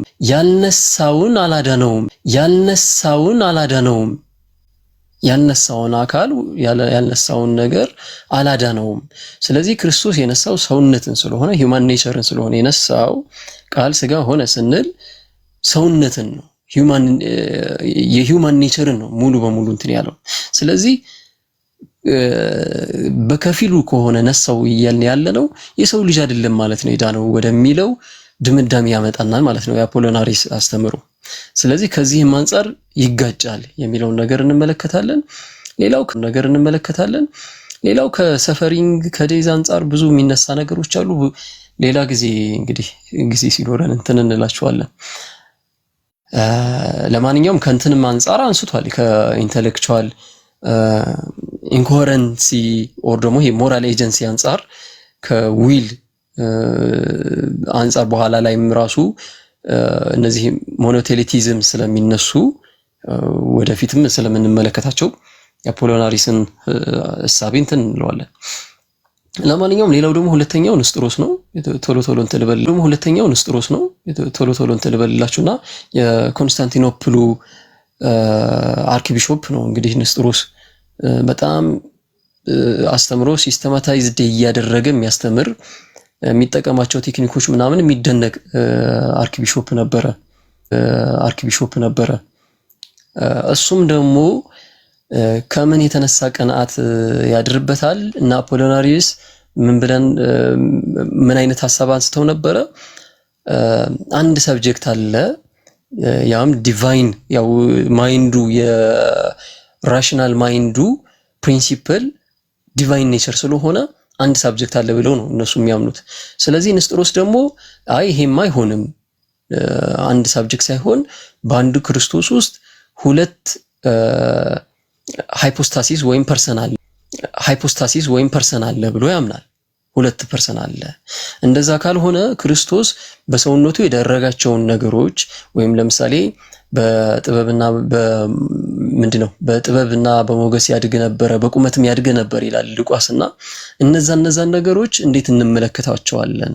ዲቫይን ማይንድ ኑሮት ያው የመለኮታዊ አእምሮ ኑሮት እንዴት ያድግ ነበር ብለን እንናገርለታለን። ስለዚህ ለሁለት እንከፍለዋለን ሐሳቡን ይሄ እንትኑን ለሁለት እንከፍለዋለን። ኔቸሩን ለሁለት ይከፍላል። ግን ደግሞ እሱ ደግሞ ከአካል ደረጃ ከሰልፍ ሰብሲስተንስ አንፃር ለሁለት እንከፍለዋለን። ሁለት አይነት ክራይስት ጂሰስ ነው ያለው የሚልን ሐሳብ ነው የሚያስቀምጠው እና ይሄም ከምን ቅናት ነው ብያችኋለሁ? ክርስቶስን ከመጠበቅ አንፃር ነው። አሁንም ክርስቶስን ለመጠበቅ ነው እና ደግሞ ይሄ ቅድስት ድንግል ማርያም የወለደችው ማንን ነው ከተባለ ክርስቶስን ነው የወለደችው እንጂ መለኮት አይወለድም። መለኮት ስለማይወለድ ሁለት አይነት ኔቸር አድርገን ሁለት አይነት እንትን ለሁለት ከፍለ ነው ምንድነው ሰልፍ ሰብሲስተንት ብለን እንዳነሳ ነው ቅድም ሃይፖስታሲሱን ሁለት አይነት ሃይፖስታሲስ ስላለ ቅድስት ድንግል ማርያም ልትባል የምትችለው ክርስቶቶኮስ ነው ክራይስት ቤረር ናት እንጂ ጋድ ቤረር ወይም ደግሞ ቴዎቶኮስ ልትባል አትችልም የሚል ሐሳብን ያስቀምጣል። ሜቢ ከዩኒየን አንፃር እነዚህ ሁለት ዳይፌሳይት ነው እንግዲህ እንደምታውቁት ንስጥሮስ ራሱ ዳይፌሳይት ነው ሁለት ባህሪ ያለ ብሎ ያምናል። ግን ደግሞ ዩኒየንም ካለ ከፕሮሶፖን አንፃር እንደውም ዩኒየን ከሚለው ይልቅ ምን ይጠቀማል መሰላችሁ? ይሄ ፕሮሶፒክ ኮንጀክሽን ወይም ደግሞ ሱናፊያ የሚል ሐሳብን ይጠቀማል። እነ ሲሪል ኦፍ አሌክሳንድሪያ ግን እሱን ሲቃወሙ ምን አሉ? አንደኛ በያው ካውንስል ኦፍ ኤፌሰን 431 ላይ ተካሂደው ጉባኤ ላይ እነ ሲሪል ኦፍ አሌክሳንድሪያ በደንብ አድርገው አስቀምጠውታል። የአባቶችና የመጽሐፍ ቅዱሳዊ አስተምሮ ይህ ነው ብለው ማለት ነው። ሄኖሲስ ካት ሂፖስታሲን ብለው አስቀምጠዋል። ሃይፖስታቲክ ዩኒየን አለ።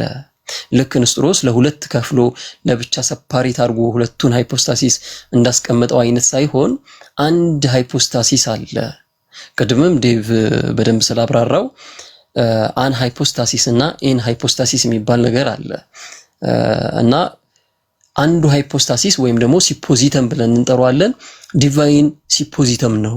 አባቶችም እንደውም ቶማስ አኳናስ በደንብ ያብራራዋል። ይሄን ባይዘው ዲቫይን ሲፖዚተም የሚለውን ነገር በደንብ ያብራራዋል። አንድ ሃይፖስታሲስ አንድ አካል አለ ብሎ ያምናል ሲሪል ኦፍ አሌክሳንድሪያ ማለት ነው። ስለዚህ ሲሪል ኦፍ አሌክሳንድሪያ ምን አለ? ሚያፊሲስ ቱ ቴዎሎጉ ሳርኮሜኔ ዋን ፊሲስ ኦር ያው በኋላ ላይ እንትን እንለዋለን። ይሄንን ኦር ደግሞ አንድ ሃይፖስታሲስ አንድ ፊሲስ አለ በእግዚአብሔር ይሄ ጋድ ወርድ ኢንካርኔትድ ወይም ደግሞ ኢንካርኔት ያደረገው ያ የእግዚአብሔር ቃል አንድ ሃይፖስታሲስ አንድ ፊሲስ ያለው ነው የሚል ሐሳብ ነው። አንድ ፊሲስ ሲባል ግን በኋላ ላይ ስለምመለስበት በደንብ እንዳብራራዋለን። ምን እያለ ነው? ዳይፌሳይትን የሚያገል ነው ወይ የሚለውን ነገር በደንብ እንመለስበታለን። ለማንኛውም ንስጥሮስ ላይ ልምጣና ምን ብሎ ያምናል ብያችኋለሁ። ፕሮሶፒክ ኮንጀክሽን አለ የሚገናኙ ነገር በቃ ኮንጀክሽን ነው እንጂ ያለው ላይክ ከመገናኘት አንፃር ነው እንጂ የምንናገርለት ልክ እንደ ተዋህዶ ብለን ልናነሳለት አንችልም። ሜቢ ተዋህዶ ማለካል ሄኖሲስ ካት ዩዶኪያ ነው ከዊል አንፃር ነው ተዋህዷቸው ያለው አንድ ዊል ያደርጋሉ የሚለውን ሐሳብ ይናገራል። ነገር ግን ፕሮሶፒክ ዩኒየን ወይም ደግሞ ከሱናፊያ አንፃር ያለው ነገር እንዳለ ሆኖ ማለት ነው የሆነ የኮንጃክሽን ያለው በመካከላቸው በሁለቱ ፕሮሶፖን መካከል ማለት ነው። እና ይህንን ሐሳብ ሲያነሳ ያው በካውንስል ኦፍ ኤፌሰን ላይ ተወግዟል። 12ቱ አናቴማዎች የሲሪል አናቴማዎችን ብትመለከቱ ሃይፖስታሲስን ዲፌንድ እያደረገ ነው ሲሪል እንደውም የተናገረው ከፊሲስ ይልቅ። እንደውም ፊሲስ በኋላ ላይ እንትን እንለዋለን ለንስጥሮስ ሲጽፍለት በደንብ አድርጎ አብራርቶታል። እሱንም የፊሲሱን ጉዳይም ቅድም ያነበብኩላችሁም የግሪኩን ቃል የተጠቀመው በዛ ላይም ነው። 12ቱ አናቴማዎች ላይ ግን ሃይፖስታሲስን እንዴት ነው የምንረዳው የሚለውን ነገር ያብራራበት ንስጥሮስንም እንደዚህ ካላመነ ይሄ የተወገዘ ነው አናቴማ እያለ ያወጡበት ጽሑፍ ነው ማለት ነው። እና በኋላ ላይ ደግሞ አንድ አውጣኬ የሚሉት መነኩሴ ተነሳ። አውጣኬ ያው ከሱ በፊት ያው ሲሪሎ አሌክሳንድሪያን የአሌክሳንድሪያዋን ጉባኤ ምንድነው ቤተክርስቲያን ቅድም ነግሯቸዋል። ሁለት አይነት ስኩል ኦፍ ቶት አለ። የአሌክሳንድሪያ ስኩል ኦፍ ቶት እና የአንቲዮኳ ስኩል ኦፍ ቶት አለ። በሁለቱ ስኩል ኦፍ ቶት መካከል የኢንተርፕሬቴሽን የፊሎሶፊም የክርስቶሎጂም ልዩነቶች አሏቸው እና ሲሪሎ አሌክሳንድሪያ በአንጾኪያ ቤተክርስቲያን ተቀባይነት የለውም ነበር። እንደውም የሚገርማችሁ ነገር እነዚህኞቹ ዳይፌሳይስ ሲሉ በጣም ትክክለኛ ክሪስቶሎጂ ምክንያቱም ሚያፊሲስ ቱ ቴዎሎጎስ አኮሜኔ ብሎ ሲናገር ከኛ የተለየ ነገር ነው ዳይፌሳይትን እየተቃወመ ነው ብሎ ይከሱት ነበረ። ከዛ ጆን ኦፍ አንቲዮክ ፈርስቱ ማለት ነው የመጀመሪያው አንቲዮክ የአንቲዮክ ፓትሪያርክ ነው። በአንጾኪያ ያለው ፓትሪያርክ ነው እና እሱ ጋር ባደረጉት ኮንቨርሴሽን ልውውጥ ተግባብተዋል። ምን ለማለት እንደፈለገ ሲሪል በደንብ ተግባብተው እንመለከታለን። ይሄን ፎርሙላ ኦፍ ሪዩኒየን ብለን እንጠራዋለን። በሁለቱ መካከል ያደረጉት እንትን ማለት ነው እና ሲሪል በደንብ ሐሳቡን ገልጾለታል። ምን እያለ እንደሆነና ምን እንደማይል አስቀምጦለታል ማለት ነው እና ከዛ በኋላ ተቀባይነት ቤተክርስቲያኗ ወይም በዛችኛው ስኩል ኦፍ ቶት ወይም በዛችኛው ቤተክርስቲያን ደረጃ ሲሪልም ተቀባይነት እያገኘ መጣ። ከዛ ግን እንዳልኳችሁ አውጣቂ የሚባለውን ሞኖክሴ ደግሞ ተነስቶ ሌላ አዲስ አስተምሮ አስተማረ፣ ሞኖፌሳይት። ይሄም ደግሞ ከቅንዓት አንፃር ነው። አሁንም እንትና አውጣቂም የተነሳው ንስጥሮስ እንግዲህ ለሁለት ከፍሎታል አይደለ? ክርስቶስን ሂዩማን ሃይፖስታሲስ እና ዲቫይን ሃይፖስታሲስ ሁለት የተለያዩ ሃይፖስታሲሶች አሉ ብሎ ተናግሯል። ይህንን ከመከላከል አንፃር አውጣቂ ደግሞ ሞኖፌሳይት ብሎ ወይም ሞኖፊሲስ ብሎ ተነሳ። ሞኖፊሲስ ማለት አንድ ባህሪ ብቻ ያለው ምንም ያለ እንደውም የሱን የአንድ ባህሪ ኮንሴፕት ሲያብራራ ዲቫይን ኔቸሩ ሂዩማን ኔቸሩ ውጦታል የሚልን ሐሳብ ነው። አሁን በውሃ ላይ የሆነች ጠብታ እንደምታረጉት ልክ እንደ በባህር ላይ እንደምታረጉት ጠብታ እንደዛ ነው ሂዩማን ኔቸሩ በዲቫይኑ ላይ እንትን ያለው የሚዋጥ ነው የሚልን ሐሳብ ነው። ስለዚህ ሞኖፌሳይት ክርስቶሎጂ ያለው ማለት ነው። ከዛ እነ ፍላቪያን ቢሾፕ ኦፍ ኮንስታንቲኖፕል ነው እንግዲህ ፍላቪያን የሚባለው ሎካል ሲኖድ አዘጋጅተው አውጣኬን ሲያወግዙት ትመለከታላችሁ። አውጣኬ እንደዚህ አይነት አስተምሮ ስላስተማረ ሞኖፌሳይትን ክርስቶሎጂ አወገዙ ማለት ነው። ከዛ እሱን ሲያወግዙ ደግሞ በ448 ነው እንግዲህ የተወገዘው። ያው ኤፌሶን ጉባኤ 431 ነበር የተካሄደው። የኮንስታንቲኖፕሉ ደግሞ የሎካል ሲኖዱ ደግሞ በነፍላቪያን የተካሄደው ጉባኤ ደግሞ 448 ነው እና በ448 ደግሞ እንግዲህ አንድ ሐሳብ ተነሳ።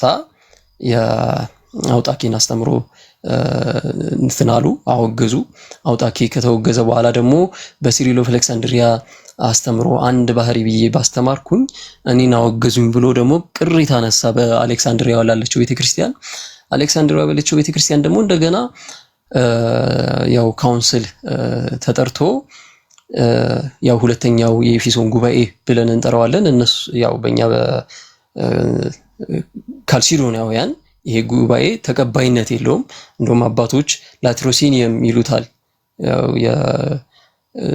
የወንበዴዎች ጉባኤ ብለው ይጠሩታል።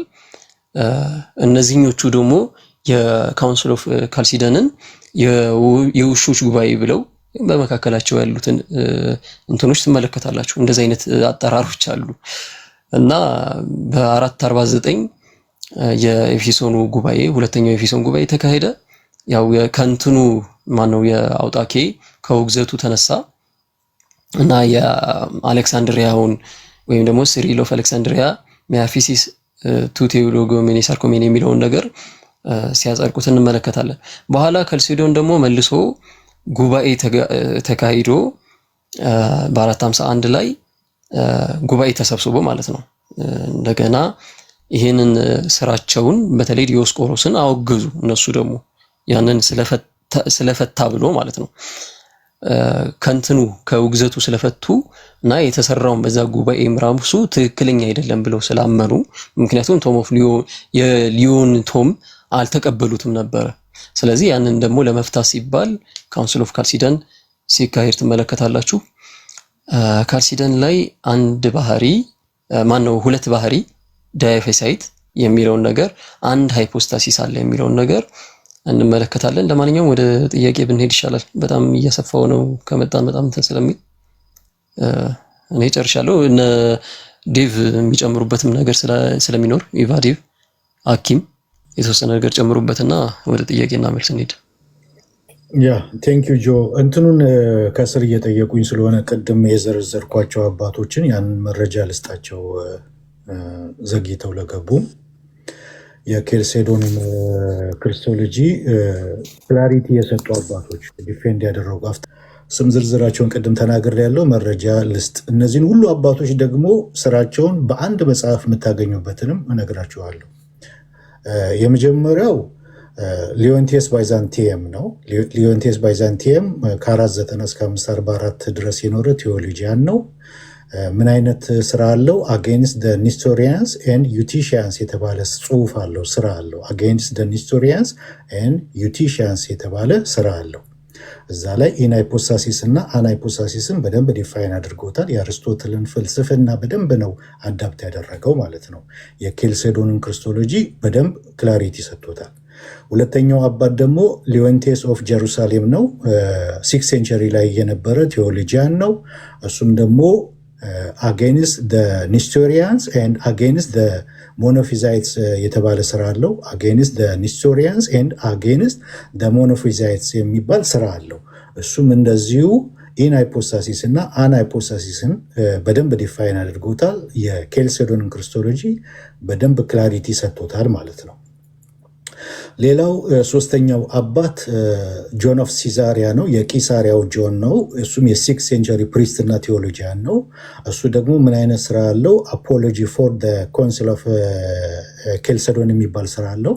አፖሎጂ ፎር ኮንሲል ኦፍ ኬልሰዶን የሚባል ስራ አለው። እዛ ላይ እሱም የክርስቶስን ሂውማን ኔቸር ይሄ ፓርቲኩላር፣ ኮንክሪት፣ ዩኒቨርሳል፣ አብስትራክት የሚለውን ይህን ፕሌቶ እና አርስቶትል ሲጠቀሙበት የነበረውን ፍልስፍና ቅድም ተናግር ያለው በፕሌቶና በአርስቶትል መካከል ትንሽ ዲፈረንስ ያለው ምን እንደሆነ ተናግር ያለው ያንን የአርስቶትልን ፍልስፍና በደንብ አድርጎ አዳፕት አድርጎ የኬልሴዶንን ክርስቶሎጂ ክላሪቲ ሰጥቶታል። ይሄኛውም አባት 6 ሴንቸሪ ላይ የነበረ ጆን ኦፍ ሲዛሪያ የሚባለው አባት ማለት ነው። ሌላው ደግሞ የመጨረሻው አራተኛው የመጨረሻ የቤተክርስቲያን አባት የሚባለው ጆን ኦፍ ዳማስከስ ነው። ጆን ኦፍ ዳማስከስ እንዲሁ አን ኤክስፖዚሽን ኦፍ ኦርቶዶክስ ፌት ላይ በተለይ ቡክ 3 ላይ በደንብ ይሄንን ክላሪቲ ሰጥቶታል። ኢንሃይፖሳሲስ እና አንሃይፖሳሲስ የሚለውን ክላሪቲ ሰጥቶታል። የክርስቶስን ሂውማን ኔቸርን በተመለከተ ማለት ነው። ሌላው ፕሮቴስታንት ስኮላሮች፣ ሪፎርምድ ስኮላሮች እና የሉትራን ስኮላሮችን የያዘ አለ። ካርል ባርዝ ሪፎርምድ ቴዎሎጂያን ነው።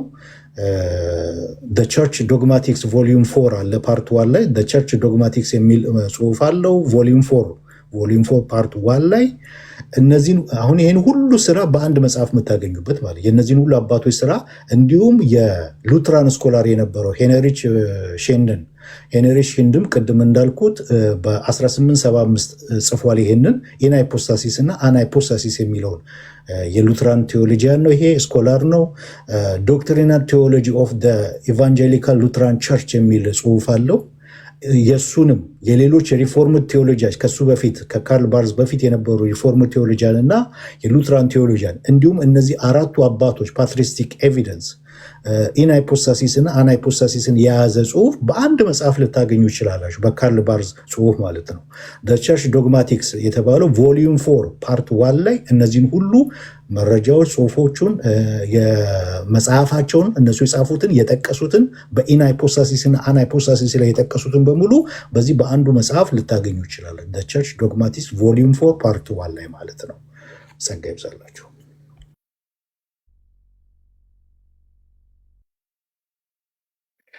ቴንክዩ ዴቪዬ። ወደ ጥያቄና መልስ ብንሄድ ጥሩ ነው።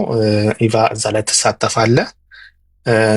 ሳመራይዝ ስናደርገው ዛሬ ብዙ ነገሮችን አይተናል። በተለይ ደግሞ የስህተት አባቶች የምንላቸው ስህተት የተሳሳቱ አባቶች ባይዘወይ ቅድም ያው ጆ እንደተናገረው እነዚህ አባቶች ዝም ብሎ መንገድ ላይ ያሉ ምናምን ሲሄዱ የተሳሳቱት ምናምን አይደለም። አሪዮስ ማለት ካህን ነው፣ ፕሪስት ነው፣ የአሌክዛንድሪያ ፕሪስት ነው። አሌክዛንድሪያ በጣም ብዙ የስህተት ትምህርቶች የተጋነኑባት ሀገር ናት፣ የወጡባት ግን ፕሪስት ነው። እንደዚህ ዝም ብሎ አይነት ሰው አይደለም። ሁለተኛ ደግሞ አንደበተ ርቱዕ ነው፣ ኢጅፕት፣ ግብፅ ውስጥ አሌክዛንድሪያ። ስለዚህ እንደነዚህ አይነት አባቶች ይሳሳታሉ ማለት ነው። አፐላሪየስ የክርስቶስን ጭንቅላቱን ማለት የሰው የማሰቢያ ፓርቱን ለሎጎስ ነው የሰጠው። ግማሽ ሰው ነው የሰጠው። ግማሽ ሰው ግማሽ አምላክ አድርጎ ነው የለቀቀው። ያ ደግሞ ቅድም ግሪጎሪ ኦፍ ኒሳ እንደተናገረው እንደውም የሱ ቆንጆ አባባል የሚባል አለ። ፎር ዛት ዊች ሂ ሃዝ ናት አሲዩምድ ሂ ሃዝ ናት ሂልድ፣ ያልፈጠረውን አላዳነም የሚለው ነው። በት ዛት ዊች ኢዝ ዩናይትድ ቱ ሂዝ ጋድ ሄድ ኢዝ ኦርዲናሪ ነው። ዩቴኬስ ነው ትንሽ እሱ በምንድን ነው የሚባለው ሞኒስትሪ ውስጥ የነበረ ሰው ነው። ትንሽ ሽማግሌም ስለሆነ ብዙም የገባው ነገር አይደለም። ሊዮም በጣም ደብዳቤ ጽፎበታል፣ ነቅፎት ያን የመሰለ ነው። ኤኒዌይ እነዚህ ሰዎች ቀላል ሰዎች አልነበሩም። ለስህተት የተጋለጡት የቤተ ክርስቲያን አባት ናቸው የሚባሉ ናቸው ነው እንጂ ዝም ብሎ የሆኑ ሰዎች ቤተክርስቲያን እንደ ዛሬው ዘመን ግርግር የፈጠረ አንድ ቤተክርስቲያን የሰራ አይደለም ለማለት ነው። ኤኒዌይ አሁን ወደ ጥያቄና መልስ እናደርጋለን። ሆፕፉሊ ዛሬ የመጨረሻችን ነው። 60 ሰው ነው ያለው። ቴንክ ዩ እስከ መጨረሻ የተከታተላችሁ ሰዎች። ሌላ ጊዜም ስትመጡ ለመመለስ ዝግጁ ነን። ግን ዛሬ ክሪስቶሎጂው ላይ ያላችሁን ጥያቄ እንመልሳለን። የዛሬ የመጨረሻ ይሆናል። ቀጥሎ ቢ ጉድ። እሺ እንደምን አላችሁ? በጣም ጥሩ ስናገኝ ነበረ ብዬ አስባለሁ። በእርግጥ ክፍል 1 እና 2 አልተከታተልኩም። ዛሬ የመጣሁት ተስፋ አደርጋለሁ ከዩቲዩብ እንደምከታተል። ግን ከባለፈው ውይይት በብዛት ከዛኛው ወገን ሲነሳ የነበረው የኤፌሶን የመጀመሪያው ጉባኤ ነበረ። ስለ ክርስቶስ ተዋህዶ የተዋህደ ባህሪን የሚገልጹ ብዙ ጽሑፎች ሲቀርቡ ነበረ ከኤፌሶን ከመጀመሪያው እና ምናልባት ምዕራፍ 1 ላይ እና 2 ክፍል 1 ላይ እና 2 እንዳነሳችሁ ባላቅም እዛ ላይ ምን አይነት አመለካከቶች ነበሩ? ምናልባት ካልተነሳ ይህን ነገር ቢነሳ ብዬ አስባለሁ። በደንብ ሲነሳ የነበረው እዛ ላይ ስለሆነ ምን አይነት አስተሳሰብ ስለነበረ ኦር ያንን ነገር እንዴት ነው የተረዱት የሚለውን ጥያቄ ለመጠየቅ ነው። እግዚአብሔር ይባርካችሁ። ቴንክ ዩ ጆ፣ ዴቭ፣ ኢቫ ኤኒባዲ ኮምፈርተብል የሆነ ሰው ሚዩቱን ማንሳት ይችላል።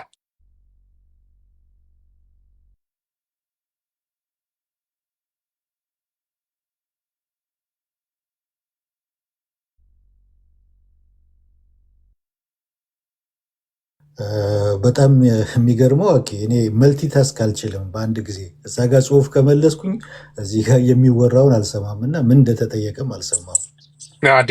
ዴቭ እኔ ሚዩት ላረግ ነው ኮመንት። ስለዚህ ብዙ ጊዜ ለኮመንት ተመልሳለሁ ላይ ስለዚህ ኮመንት ሞዴሬተሮች ሚዩት አድርጉልን። በቃ አስተማሪዎቻችን እንትን እያደረገ ስለሆነ ዲፍሌክት እያደረገ ስለሆነ እና መልስ ላይ ሚዩት አይደረግም። አኬ ትምህርት ላይ ነበር ቅድም። እንዴት አሁን ይደረጋል? ኮመንት እንዴት ይዘጋል? ስለዚህ ዴቭን ነው ሚዩት ማድረግ ያለብን። ዴቭን ሚዩት አድርገው አኬ። አሁን አስተማሪዎች ስለሆናችሁ ጥያቄዎች ወደ እናንተ ስለሆነ ከታች ዶንት ኮሚኒኬቶ ዳዊት ብቻ አድርገው። ስለዚህ የጠየቀን ቢጉድ ወይ ኢቫ ወይ ጆ መግባት ትችላላችሁ። እሺ ድገመው፣ ቢጉድ ድገመው ጥያቄህን። እሺ አይ ጥያቄ የጠየኩት ምንድን ነው ባለፈው ትምህርት ላይ ከዛ ግሩፕ ሲነሳ የነበረው በጣም እንደ መረጃ ተደርጎ ሲነሳ የነበረው የኤፌሶን የመጀመሪያው ጉባኤ ነው። እዛ የተነሱ ሀሳቦች የተነሱ ውሳኔዎችን እያነሱ ክርስቶስ አንድ ወጥ የሆነ ዩናይት የሆነ ባህሪ ያለው ነው መሰለኝ ባልሳሳት፣ አርቲኩሌት ታደርጋላችሁ በኋላ እና ያንን ከመጀመሪያው ጉባኤ ነው በደንብ ሲያነሱ የነበሩት ብዙም መረጃዎች ሲመጡ የነበሩት እና እውነትም እዛ ጉባኤ ላይ የተነሳው ሀሳብ እነሱን የሚደግፍ ነው ኦር የክርስቶስን የተዋህደን ባህሪ የሚደግፍ ሀሳብ ያለበት ነው ወይስ ምንድነው የሚለውን ነገር በጣም ብታብራሩበት በጣም አሪፍ ነው።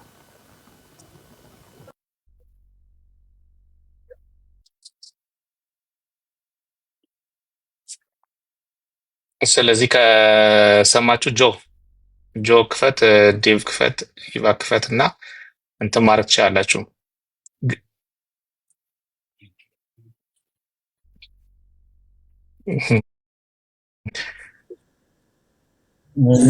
እኔ ትንሽ ልበልና ሀሳቡን ታገኘዋለህ ጆ። አሁን ኮንሰንትሬት አድርግ ስላሉኝ ወደዚህ ኮመንቱን አልመለስኩም። ስለዚህ ሀሳቡን አግኝቻለሁ። ጥቂት ልበል እና ትቀጥላላችሁ ጆና ኢቫ ማለት ነው። የኬልሴዶን ጉባኤ ሲከፈት ከዛ በፊት የነበሩትን ጉባኤቶች ሪጀክት አድርጎ አይደለም።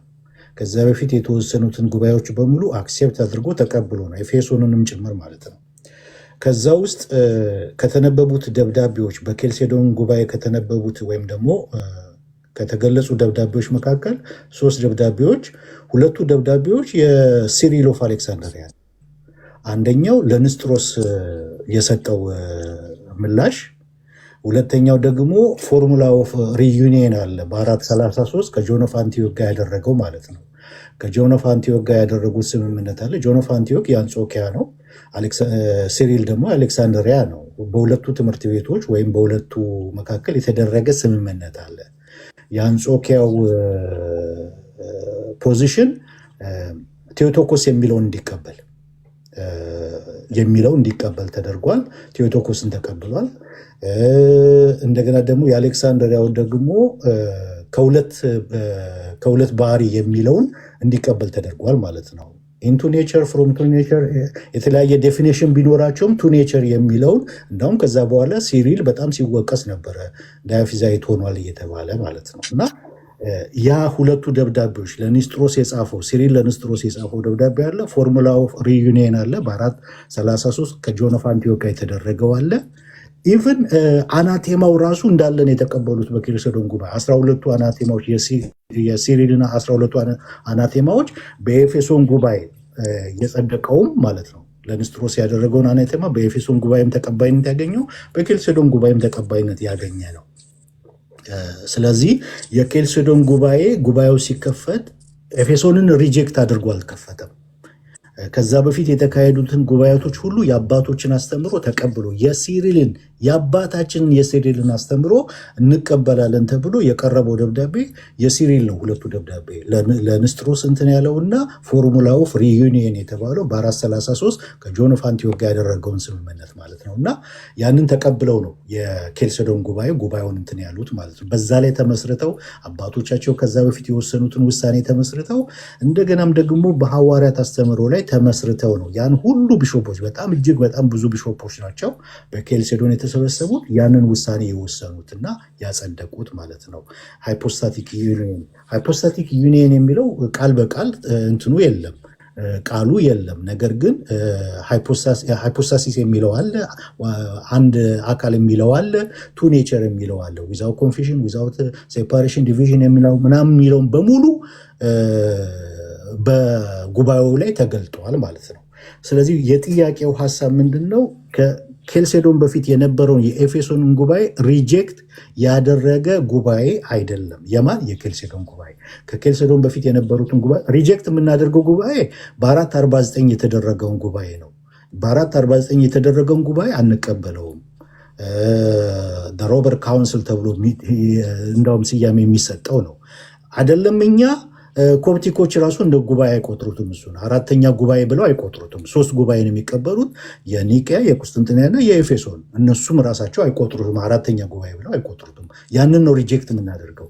የኤፌሶንን፣ የቁስጥንጥንያንና የአንጾኪያን ጉባኤ ተቀብሎ አጽድቆ ነው የኬልሴዶን ጉባኤ የጀመረው ማለት ነው። ሌሎቻችሁ ቀጥሉ።